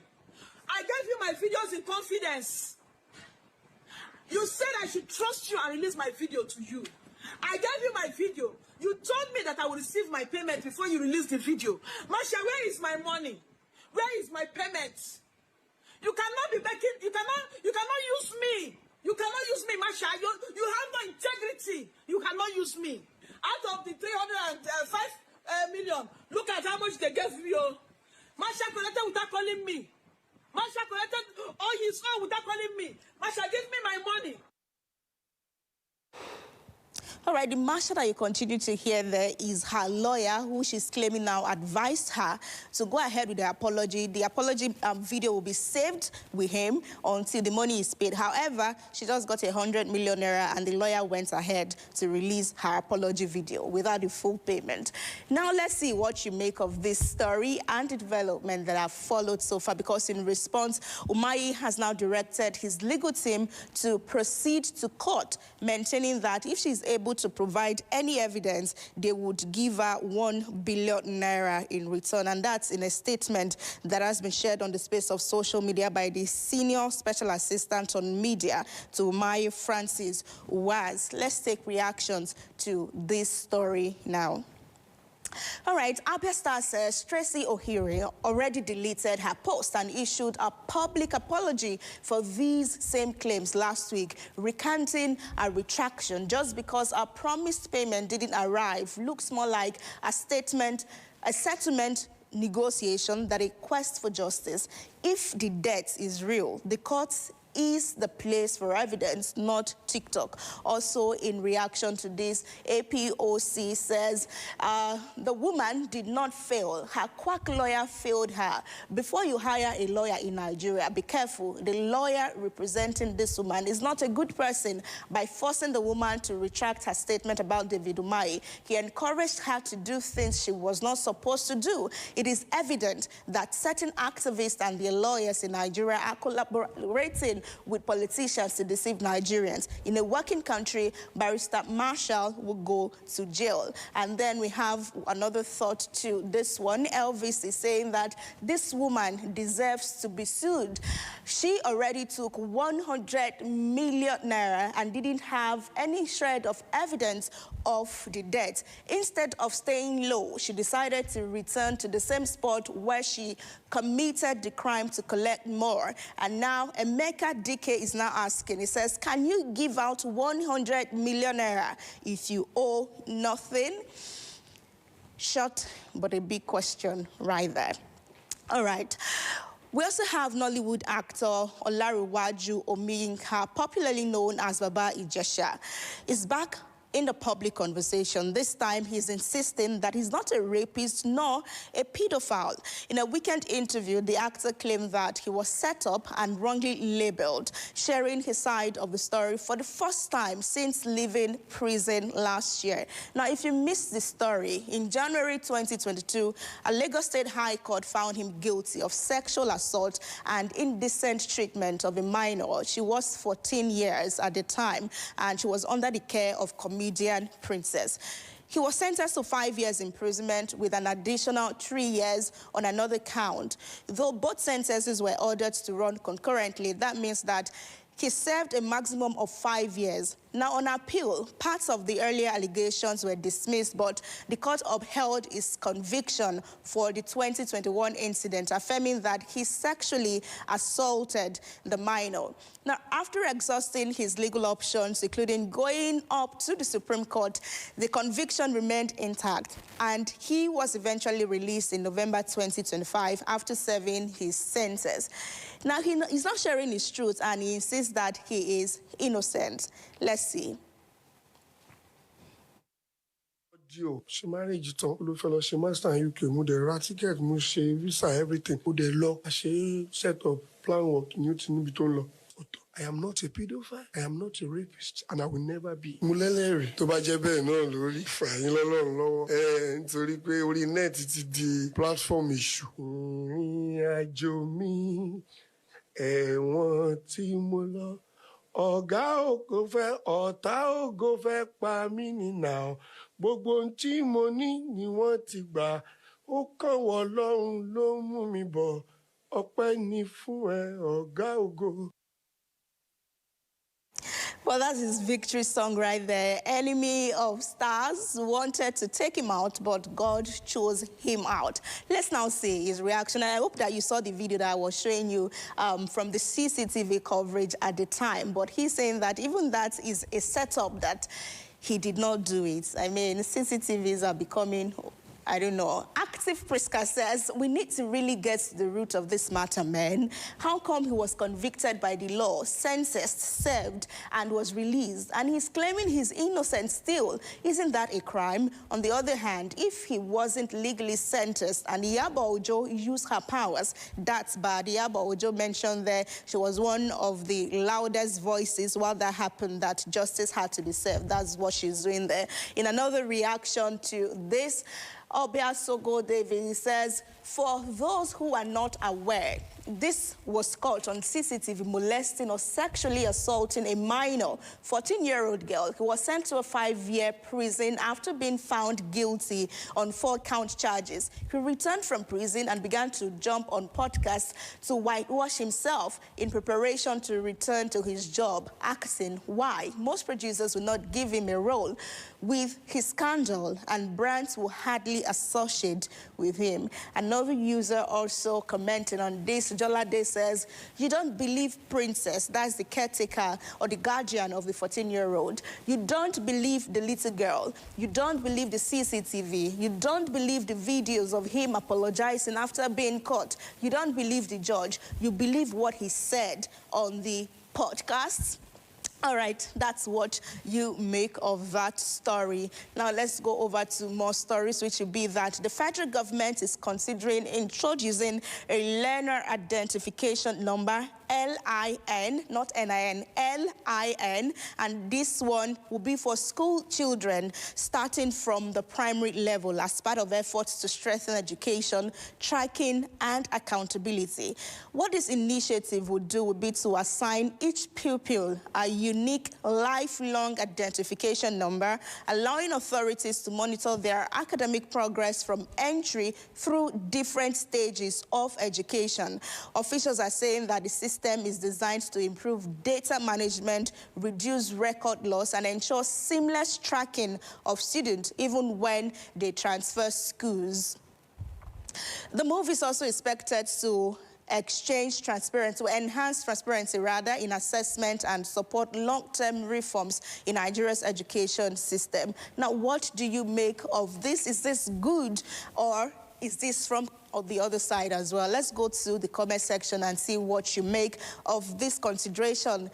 Students of Nigeria in Nigeria schools having LIN, learner's identification number. Okoyibo says, I was saying this to someone recently. I'm glad this is happening. It will curb those using fake certificates and also politicians lying about their age and the qualifications. Thank you for putting this through. Hope it gets fully implemented.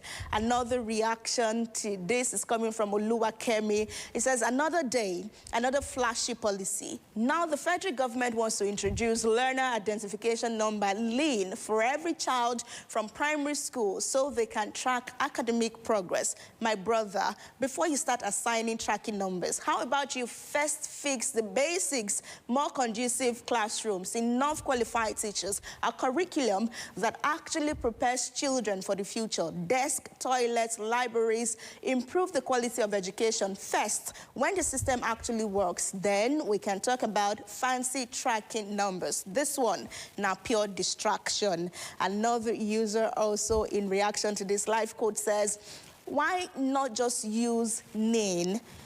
One identification number used for everything. Every agency wants to introduce its own identification number. And then some more thought will be from Saratu Miriam. He says, I wouldn't be surprised if one day the government decides to introduce shopping identification number.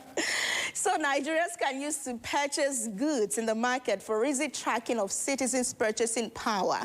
NIN, BVN, VIN, driver's license, international passport, now this.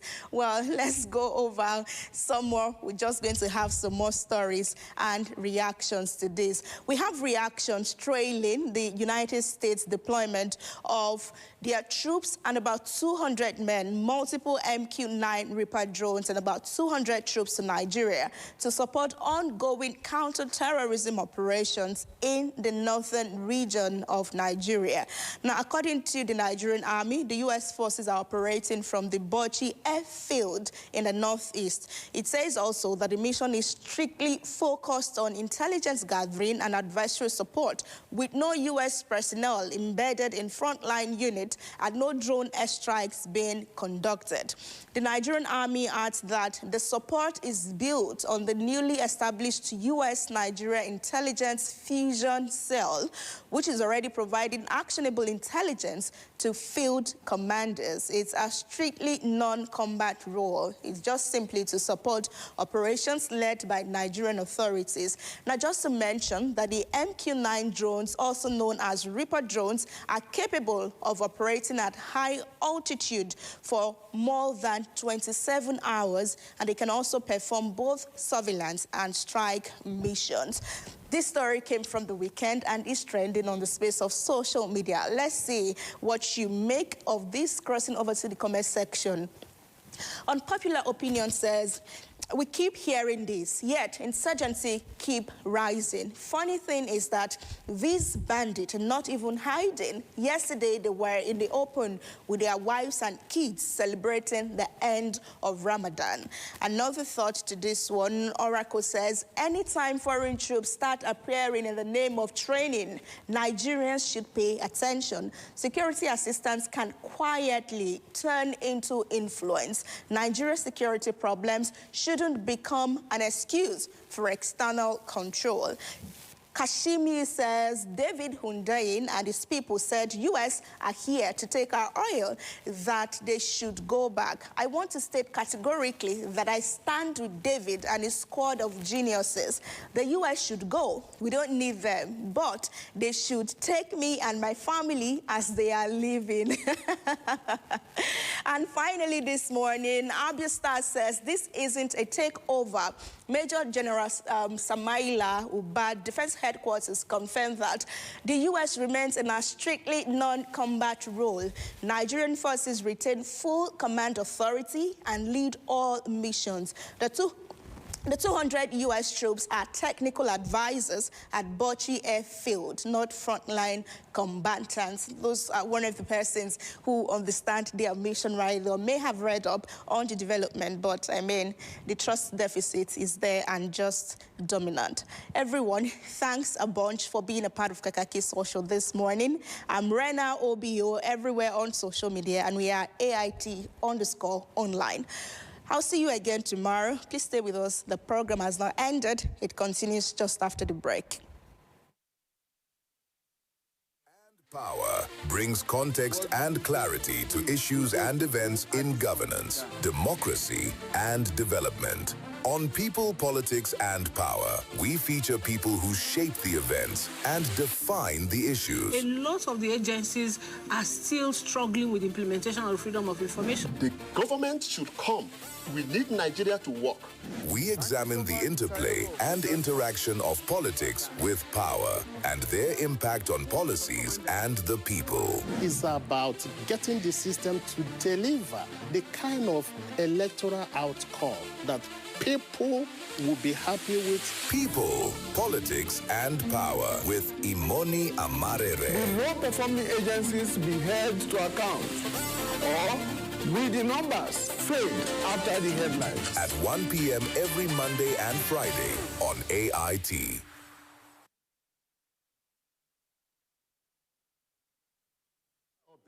Say if you fail with smart cards, they don't go knock you any charges, not be church at all. Which kind of yes smart card? If they no charge you, make them carry me go where I know. No matter the transaction, Smart Cash no go charge you shishi. Whether na airtime or na data you buy, or you want pay for your light or na cable bill, na zero charges for Smart Cash. This one no be cho.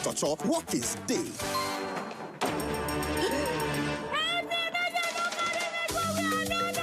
Make yourself download Smart Cash app. Sharp, sharp. Assalamu alaikum wa rahmatullah.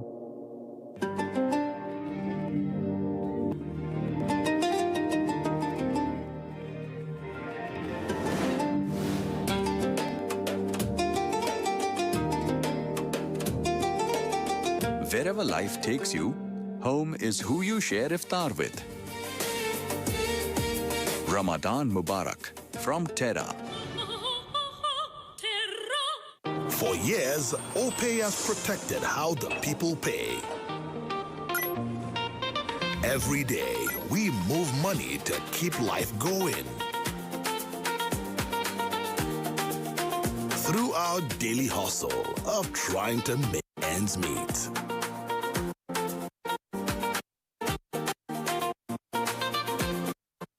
Through the responsibilities we carry. And when the day's done, we rest easy because we've got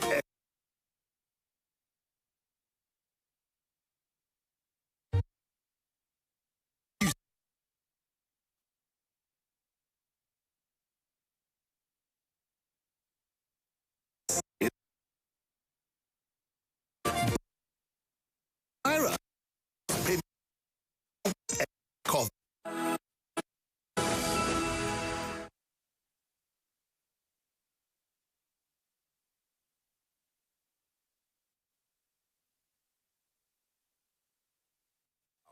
Brings context and clarity to issues and events in governance, democracy, and development.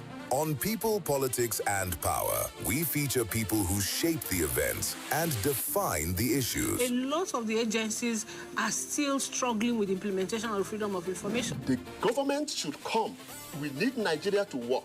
We examine the interplay and interaction of politics with power and their impact on policies and the people. It's about getting the system to deliver the kind of electoral outcome that people will be happy with. People, Politics, and Power with Imoni Amarere. Will low-performing agencies be held to account? Or will the numbers fade after the headlines? At 1 p.m. every Monday and Friday on AIT. The issues as they break. The multitude. The political figures. The state and non-state actors. It's a serious threat to democracy. And our government seem to be incapable of protecting. The scheming. This is not a period we should say bow and go. Every part of this country is equal. The intrigues. There can be no one person that is bigger than the party. Deft moves and the momentous declaration. We didn't get any protection. I'm not particularly against anybody. We track and capture them all. I don't believe in godfatherism in politics. Follow in-depth analysis and no-holds-barred interviews. Armed forces of the country is well capable. They need the political will. Are they just waking up from sleep? Is there complacency? Feel the pulse of happenings in the political arena on AIT Democracy Today. Widely acclaimed authority on politics. Monday to Friday, 7 p.m. Nigerian time.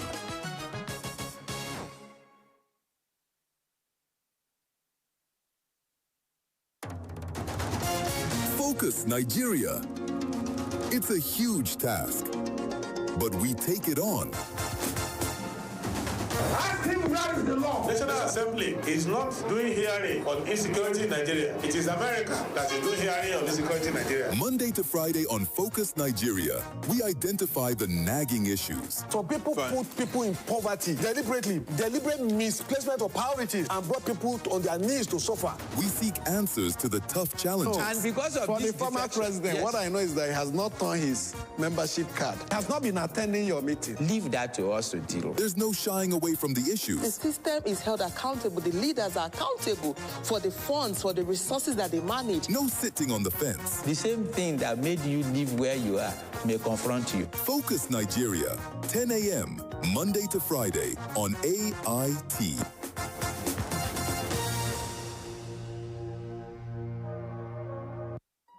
The stories now break online.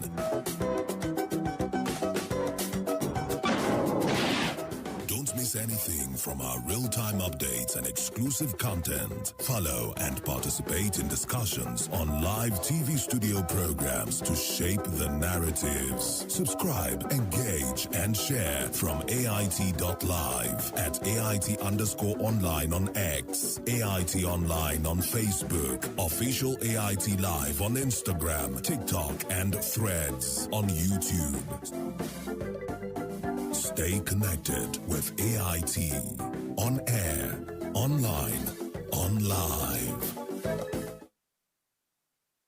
Thank you so much for staying with us. You are watching Kakaaki, the African Voice, and of course, time for us to go into our second conversation for this morning, talking about an update on the security situation in Nigeria. You will recall that just this time a week ago, we were talking about triple bombings in Maiduguri, the capital of Borno State, and of course, the following day, Nigeria bagged an unenviable rating as being the fourth most terrorized country in the world, behind Niger, Chad, and a few other countries.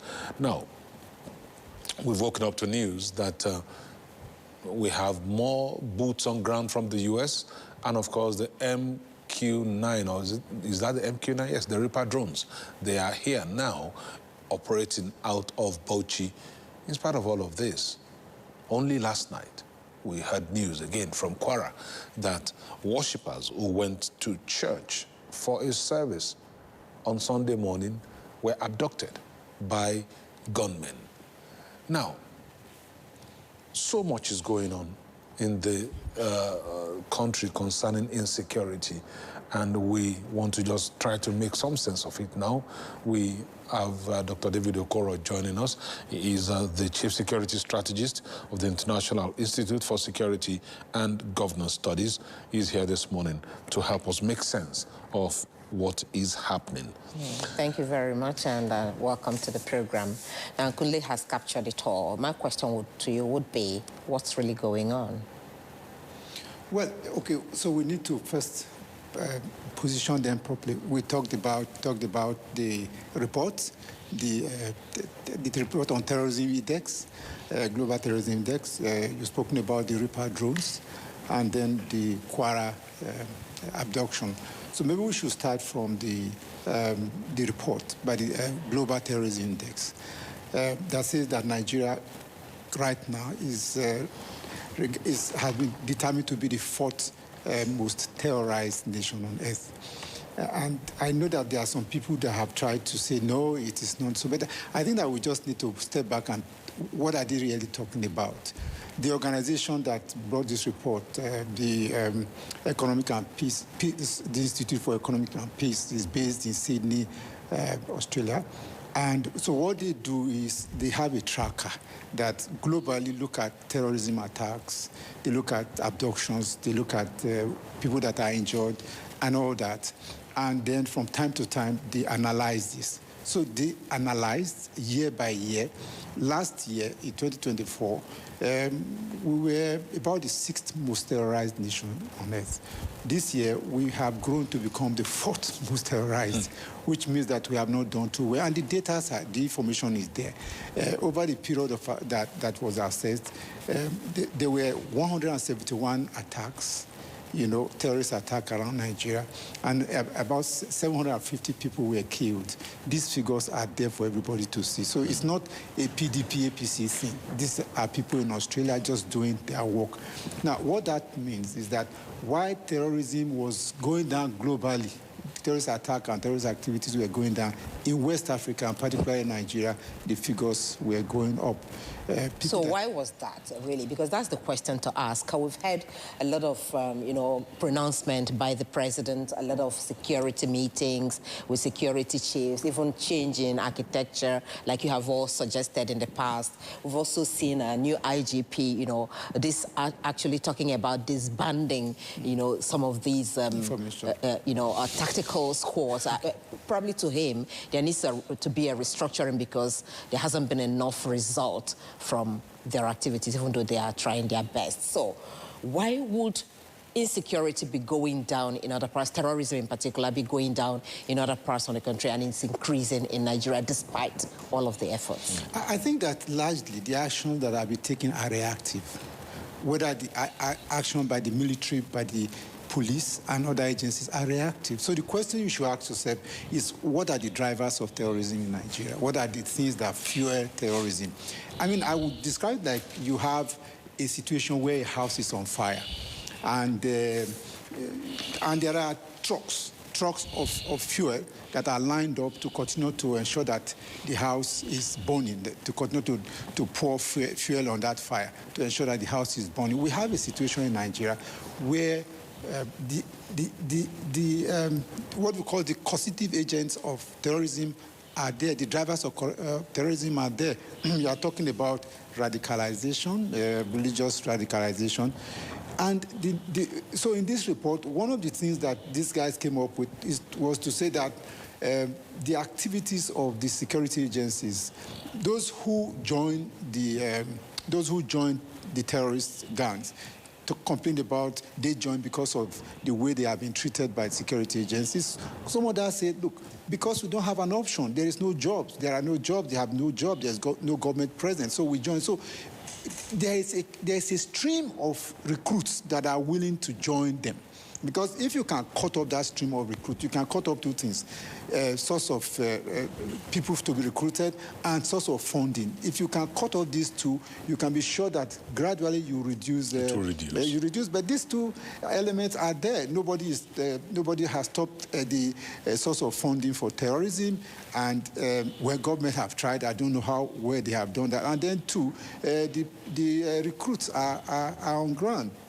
You keep hearing that there are 18 million young people that are out of school. So what do you think they are going to grow up to become? Of course, these are ready agents that tomorrow will be available to be recruited for terrorism. So if you want the figure to come down, because why global figures were coming down, in West Africa, Nigeria is the big elephant in the room, the figures went up by 280%. So which means that where our own figure keep going on. And in 2024, Nigeria was the sixth position. Now we are fourth, only behind Pakistan, Burkina Faso, Niger. We are the third. And these are really highly countries that are in high level of conflict, and here we are with them. So the way forward, or what we should be doing, is rather than just focusing on the reactive, which I think is okay, which is what they call the kinetic, we should also step back and look at the non-kinetic.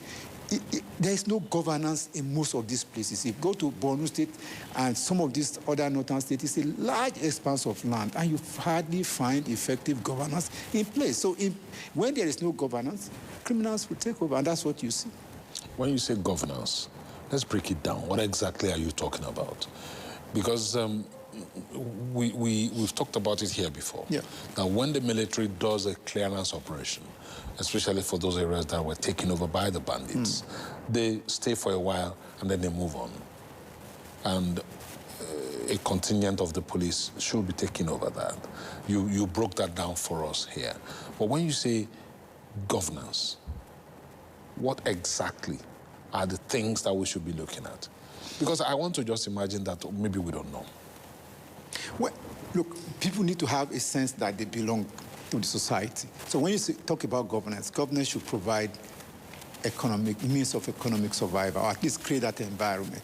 Governance should be able to provide basic services, healthcare, water supply, education. And like I said, if government can't provide all the employment, but at least they can provide the environment where economic activities can thrive. So when you have a situation where people do not see government at all they see is bandits, all they see are terrorists that are willing to offer them means of livelihood, are willing to pay them. You will have seen that those who go out to the Boko Haram recruits are paid. So government don't pay them. Government does not provide any source of means of survival. Of course, they will look for where to survive. And then the terrorists and bandits, leaders and groups are readily available to provide the alternative for these people. So they take what is available. And when they take what is available, this is what we see. So where you don't have government, And it's an indictment because continually this has been the issue where there is absence of governance on the ground. It's not state capital where you see the razzmatazz of political activities and of government influence. If you step out of the state capital and you go to just the rural area, get out, you see the level of poverty is unconscionable. That you see, take a state like Sokoto where data tells us that over 90%, there's at least 88 to 90% poverty rate, which means that out of every 10 people you see, 8 are poor. They are in abject poverty. So if those people, they don't find an alternative that serves as oxygen, they will take it. So where do we put this blame and how do we begin to deal with this? Because you just raised states really and the poverty index there. But we know that the president actually met with Vice President Shetima and 23 state governors over the weekend where the state governors actually threw their weight behind President Tinubu's pledged security drive, really. So because each time we come here, we talk about, okay, the president, the army chiefs and all of that. So now the state governors are also the chief security officers in their various states. Is there something they can do about this? Look, the ball is really in the court of the state government. I was telling somebody over the weekend, everybody is looking at Abuja, at Tinubu, at what the federal government. What about the state? The state gets much more money. The local government gets more money. Where is the money? Because if the state will deploy their resources to ensure the welfare of their people, and the local government level will deploy the resources they receive, you will have a gradual reduction. But when nothing or when no significant impact is seen, then you continue to, because if governance was working, then there will be a reduction in the need for the military and the police to continue to take their reactive position. What we need to do is to ensure that governance is delivered to the people. And we'll come back here tomorrow to talk about the same thing until people take this thing. I mean, I recall that in the studio when somebody said, oh, there was a summit in Katsina where all sorts of promises and communiques were done as to, and I said, look, that's for photo ops, because not much was going to come out. You go and analyze what has been done since that summit. The answer is very low. You know, because the president keeps telling everyone that cares to listen that the money that was generated from the removal of fuel subsidy, the revenue increase, has been given to the states. Yeah. So hold your states accountable. So if poverty still persists at that grassroots, local government and state level, do we still start blaming the president? And now that the president is meeting with the governors, should he be reminding them of dealing with some of these root causes of insecurity, dealing with the poverty level in their various states? You know, when Obasanjo was in government, there was some work we were doing. I recall that Obasanjo had said then that there was no much governance in the South, where so much money was going there. And he spoke to citizens from those states and said, look, go and talk to your governor, because they have enough money to carry out some of these developments. And he said, if we go there, they will kill us. So the governors have a responsibility. Clearly, the removal of fuel subsidy has obviously led to the increase in allocations that are going to the state. So the question you ask yourself, is there a commensurate development or activities in the state that will show you that this money is being well spent? If the money was being well spent, this is what happened. In 2024, our rating at the terrorism index we're 6th in the world, but now the rate of attack have increased 280%. So the question then you ask yourself, is the governance system working at the state level? It's not. So I think that we should engage the state government and local government more rather than focusing on the federal government, because obviously the state have the resources now. People are building, I see state government building flyover, right? You say, oh, I've built 5 flyovers, and I ask you, how does building flyover change the economic situation of the ordinary man? So you go to the north, you see all sorts of grandiose projects that does not impact on the people. And those who do not have the impact of government, of course, we gravitate towards criminals. And those criminals seem to be well-resourced. The terrorists, the bandits, seem to be well-resourced, and so they can attract a lot of young people to continue to come. So there will continue to be a stream of recruits that will join these gangs. And as long as there are recruits and as long as there is funding, you can't use military and police alone to bring down terrorism. It's just going to continue to increase. Okay, over the weekend, the president met with the vice president and 23 or 25 state governors in Lagos, and the governors threw their weight behind the president's pledged security drive. There was talk about the introduction of state police, and I'd like us to anchor. Let's talk about the state police. This debate has been on for quite a while. And it will seem from the body language of the new Inspector General, Olatunji Disu, not Tajuddin. His name is actually Olatunji Real One Disu, not Tajuddin at all. I need to correct that. So he seems to be pretty well disposed towards state police, while others are talking about community policing as being what we should be looking at, actually. Now, what do you think Nigeria should be doing now? State police, community policing? What else do we need to do? Sorry, if you permit me, maybe I can take a step back. I did say that I was going to talk about the American drones that was provided. No, we'll get to that. Oh, okay, good. Well, yes, because, look, the truth is that there are structures that you need to be in place to be able to effectively police any nation. Before now, we missed it for a long time by focusing only on the federal police. And the federal police was misallocated or mismanaged. Look, if you go to a community where you have a divisional police headquarters, the kind of matters that the federal police focuses on is marriage issues. If you have a quarrel with your wife, you end up in the police station. The police take their time to focus on that.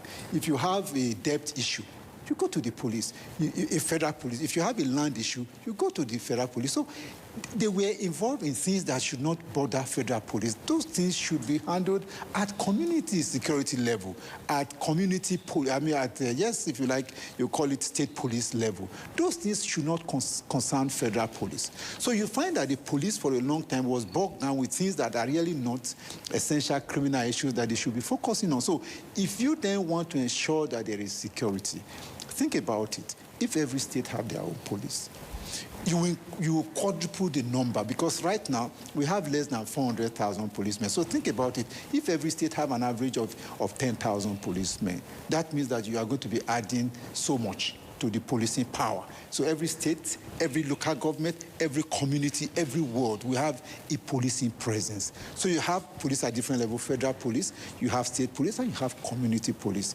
Because crime is local, it means that at the level of the local community, crime can be nipped in the bud. For instance, why did we have banditry fester all over the north? It was because there was complete absence of governance and policing and security at the local level. And when it festers at the local level, is not controlled, of course, it becomes a national issue. So when you can consensuously implement state police, it will significantly impact on the security, particularly if it is done properly. Because, yeah, we can talk about it, but later we're going to have to look at the implementation. If it is done properly. Yeah, exactly. If not properly implemented, it becomes a big issue. Okay, we'll talk about implementation later on, but let's talk about this assistance that Nigeria is getting now, which you wanted to talk about earlier. Ghana, over the weekend, commended Nigeria DSS following successful rescue of 44 trafficked nationals, who have been taken back to their country already. That shows Nigeria actually does have intelligence and people who can do the work and get, things sorted if they actually want to do that. But we're also getting support now. We understand the United States has deployed multiple MQ-9 drones that Kunle talked about earlier, alongside 200 troops to Nigeria to provide additional intelligence and training support for Nigerian military. We also hear that France has also pledged military support, according to our president. What is all of this likely to achieve? Well, it to help you. I mean, like I said last time, is to help Nigeria to achieve the capacity it needs to defend its country. I'm particularly excited about the MQ-9, the Reaper drones that the U.S. are providing, because they are a very effective intelligence guiding platforms. this platform can be up there for hours, 20, 27 hours. They can be there. I mean, just loitering over an environment. So you can really monitor. They can, because of that level of capacity, they can really monitor the activities of criminals, bandits, terrorists, and all that. They can. They can be deployed across theaters or where these criminal elements are active, and they can give you real-time movement and intelligence for a long time, which is good. And then second, they are saying that these are armed. So on the one hand, we are told they are only gathering intelligence. On the other hand, we are told they are also armed. So which means that over time, they might go beyond just gathering intelligence to begin to intervene, because it will be frustrating. You gather intelligence and you provide it and they are not used. So I think that along the line, they might just cross, because they might just cross the line to actually being not boot on the ground, but those equipment can be used to be more precise. Do you call it being crossing the line or helping to sustain the fight? Okay, we are told right now that they are to help in gathering intelligence, reconnaissance, and all sorts. It will become necessary, because after gathering intelligence, you need to be able to respond. And I think for a long time, the challenge we have has been that of response. It's not always that you don't even know where the criminals are, the capacity to respond. We are told that there were parts of Nigeria that couldn't be reached. Right? We are told that, they couldn't reach them, Plateau State, they couldn't reach them, the Mandara Mountains, because we didn't have the equipment, but the drones can get there. So it means that even if the U.S. intelligence have told you these are where the elements you are searching for are, you need to strike immediately. You need to strike. And if Nigeria does not have the capacity, then these drones might then need to be activated so I think it's a gradual process. We are starting from intelligence, and eventually we are going to get, because we need to deal with this issue. I think that we have been here for too long, and we need to. And then some people are saying, how long will they stay? Why do you have them in our region? But these problems have been there. If these issues have been addressed, Americans wouldn't need to come. And how long would they stay? For me, it would be as long as we require them to help us to address our lingering national security crisis. Yeah. You know, we have already opened the door to France. For instance, I'm not a fan of France, by the way, asking France to come and help us deal with that security issue. That's a story for another day. Mm. Well, a story that came from another day that I want to bring to your notice. I remember leaving Kaduna at 8 p.m. sometime in 1993, early 1993. I was traveling to Lagos. I had quite a large sum of money in my custody, and I went to Lagos safely. And I did do a lot of travel, especially that year, 1993, on business across Nigeria, crisscrossing. And I traveled at all kinds of hours. You cannot try that today. Let me get to where I'm going. You can't try that today. You've talked about the fact that, yes, we have some U.S. troops and Reaper drones in Nigeria. The president has talked about France helping us and the UK helping us too. But there are people who think, there's a school of thought that thinks that the involvement of these powers does not come for free, that there's always something to pay. So what's your take on that? That's what I was saying by other means. When you invite the U.S. to come, they are not Father Christmas. They are not Father Christmas. Of course, it gives them opportunity to update their intelligence on Nigeria. It gives them the opportunity to, what they didn't know before this time gives them, you are giving them free to update their intelligence. In the next several years, they will still be on top of our intelligence situation. Because once that drone is up there? They are gathering whatever they give you a bit of it, the other goes back to their own base. So it is, and this is something we have to manage. You are opening your door for France to come in. They are coming, they are going to give you a bit with one hand, and they take back the other. You are giving the UK, everybody will come, but they have their own national interest to protect. Dr. Okoro, someone is asking you a question here. It's at Remy Rabi's story.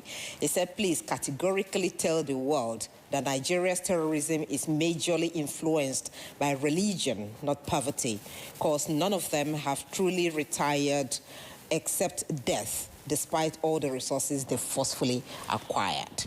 That's what he thinks. And then, okay, at Martin OTC says, Kunle and Koli, please tell Dr. David that federal government is not serious to stop insecurity in Nigeria. You have told him yourself. All we had to do was read it to him. He said, what have they done since on what Gumi said? So maybe if you can respond to this quickly response before we leave. The problem, it could be overwhelming for anybody. This is the truth. So we need to start somewhere. If you go to the north and you see the expanse of land, you see the level of poverty. I mean, if you say a people have a poverty rate of 90%, it means that the youth have no hope. Somebody wakes up today, he has no hope he doesn't have 10 naira in his pocket. He doesn't know where the next meal is going to come from. That is the situation you have. He doesn't know how his tomorrow will be. That's the situation we have in most of these states in the north where you have this crisis. And so when you keep battering the federal government, that's why I say that we need... But please, let me take that question. You made a point. And you said traveling from Abuja, from Kaduna to Lagos, it is possible. If we can ensure that every community have its own security mechanism to secure itself, from community to community, from community to community, you can achieve safety on a sustainable basis. But that's a work in progress. Dr. Okoro, we're going to have to leave it at that this morning. Thank you very much for talking to us. Dr. David Okoro, Chief Security Strategist, International Institute for Security and Governance Studies, has joined us to take an update on Nigeria's security situation this morning on Kakaaki, the African Voice. And that's where we drop anchor too, because our time is completely gone. Thank you for being there. And we'll see you again on Tuesday. I'm Kunle Adewale. Have a great day. Stay safe.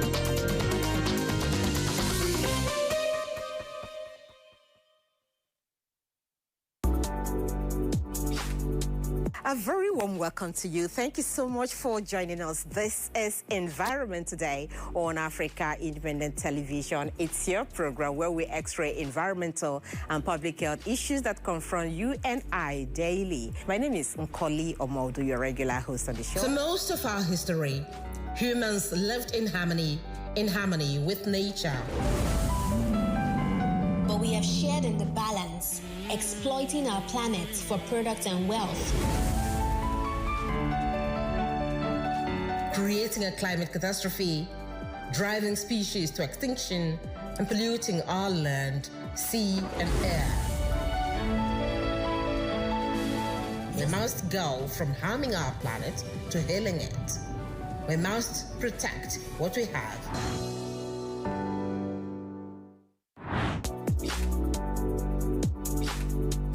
The tripartite. It's new, it's fresh, it's informative, it's educational, and it is authentic. The tripartite holds onto the workers, the employers, the government, and the international development partners on a round table to critically dissect issues concerning employment, productivity, welfare, safety, and health. A people united can never be defeated. Join us on the tripartite, the worker, employer, and government roundtable.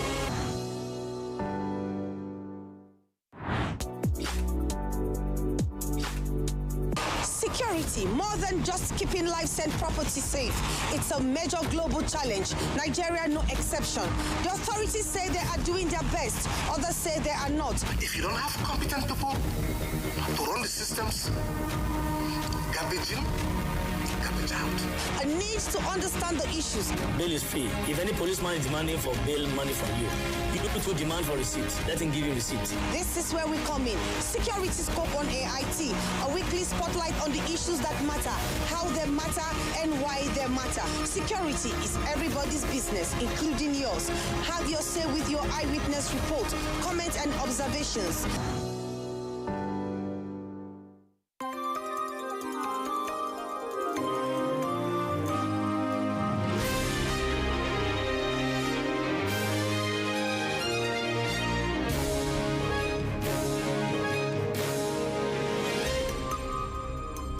AIT, sharing the African experience.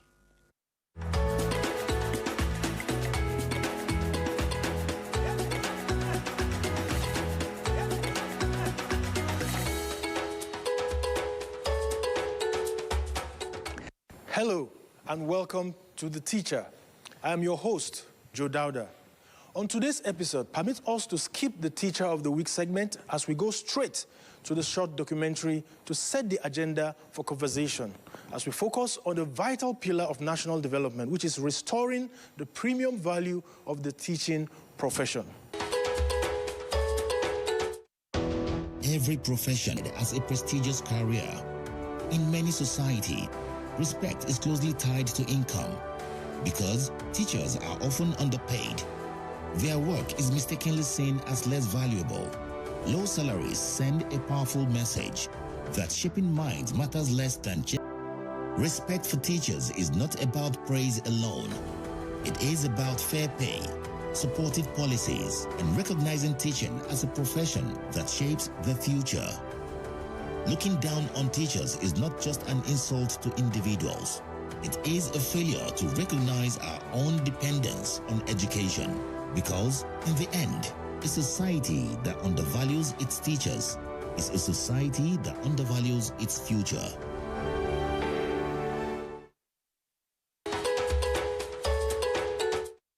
In Nigeria, education remains central to economic growth, social stability, and global competitiveness. Yet, questions continue to arise about whether our teachers are adequately supported, compensated, and professionally valued. Teachers' salaries in many states remain below the earning of comparable public sector professionals with similar qualifications. These statistics are not presented as criticism, but as context for constructive dialogue. Joining us via Zoom is the Honorable Commissioner for Education, Science and Technology in Ogun State, Professor Abayomi Arigbabu. Prof, you're welcome to The Teacher. Thank you very much. Good afternoon. Yes, if actions speak louder than words, it is clear that Ogun State cares about education. In fact, some people have described the state as the education capital of Nigeria.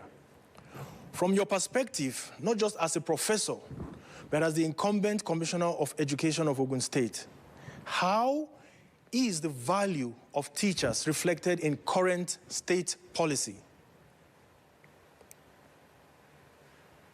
Thank you very much. I want to say that education, like you rightly mentioned, for us in Ogun State, education is given the prime of place. I would believe that this state is the education capital of Nigeria. There is no doubt about it. When you even look at our pedigree, I mean, Ogun State is part of southwest Nigeria, and southwest Nigeria was where free education started during the time of our father, late Chief Obafemi Awolowo. And what southwest Nigeria was to Nigeria at that time, Ogun State is to the entire Nigeria. I'll tell you that for free.